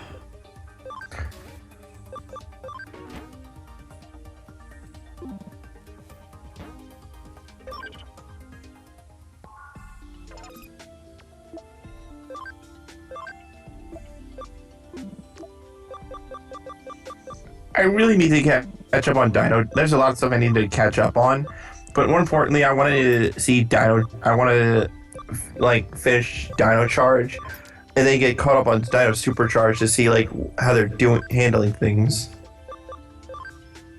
You'll like Heckle.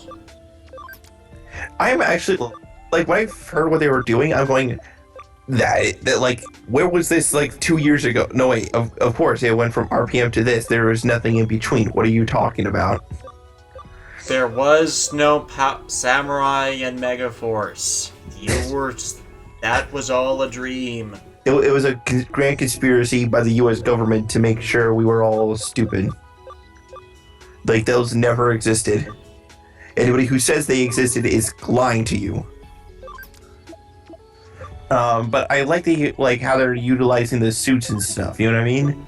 Yeah, dynamically. Like as much as we would like to see like the return of like Zeltrax and all that stuff, this is like actual creativity here. You know? Yeah.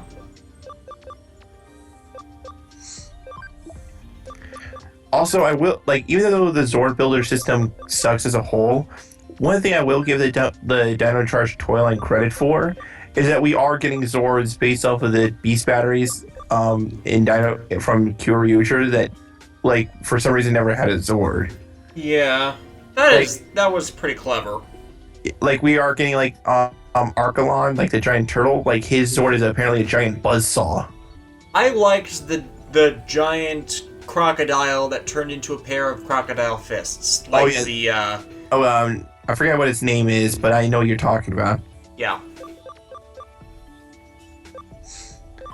You know, it's always nice to see like okay, if it wasn't for the fact that the toy line itself like takes away from so much of what makes the original Zord great, like I always welcome those kinds of additions. Mm.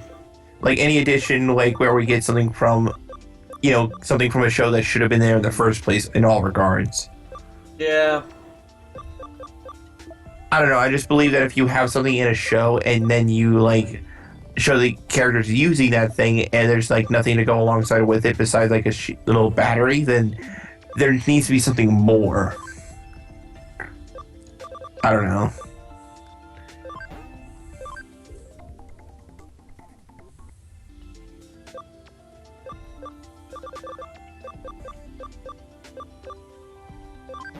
I am just generating things so I can get the Imp on up that last level. And then go blast and Beelzemon, hopefully. No, it won't go up to Beelzemon. But I can at least get an evolution and hope I'm taking the right route to getting there. I always like these Digimon evolutions because it kind of like they're not like anything you would think they would. Like evolution paths aren't the way you think they would go. Or I don't know. It's just be Toy Aqualon. Get a bunch of those guys together and we can make a Minecraft. Yep. Oh, I see you're feeding it a Pinkmon, a Peckmon, and a Newmon. I decided not to go the Pac-Mon route, but let's see. There are a bunch. What is that? Is that a Devimon? That's a Wizardmon? I don't know what that is, but that is a Pokemon. So I want to say it's that, but I'm not sure what it is. So I'm going to save first, because worst comes to worst, I can back out of the game and then reload it to something else that seems to make more sense. Black got him on. That's cool though. Evolve, Impmon. Isn't it funny that how you can make something cooler just by making it black? Yeah. I'm going right there. You can't see it yet. So, what are you evolving into? This is actually kind of great right here. Ogremon! Crap. Back out, back out. Upward, Yes. upward.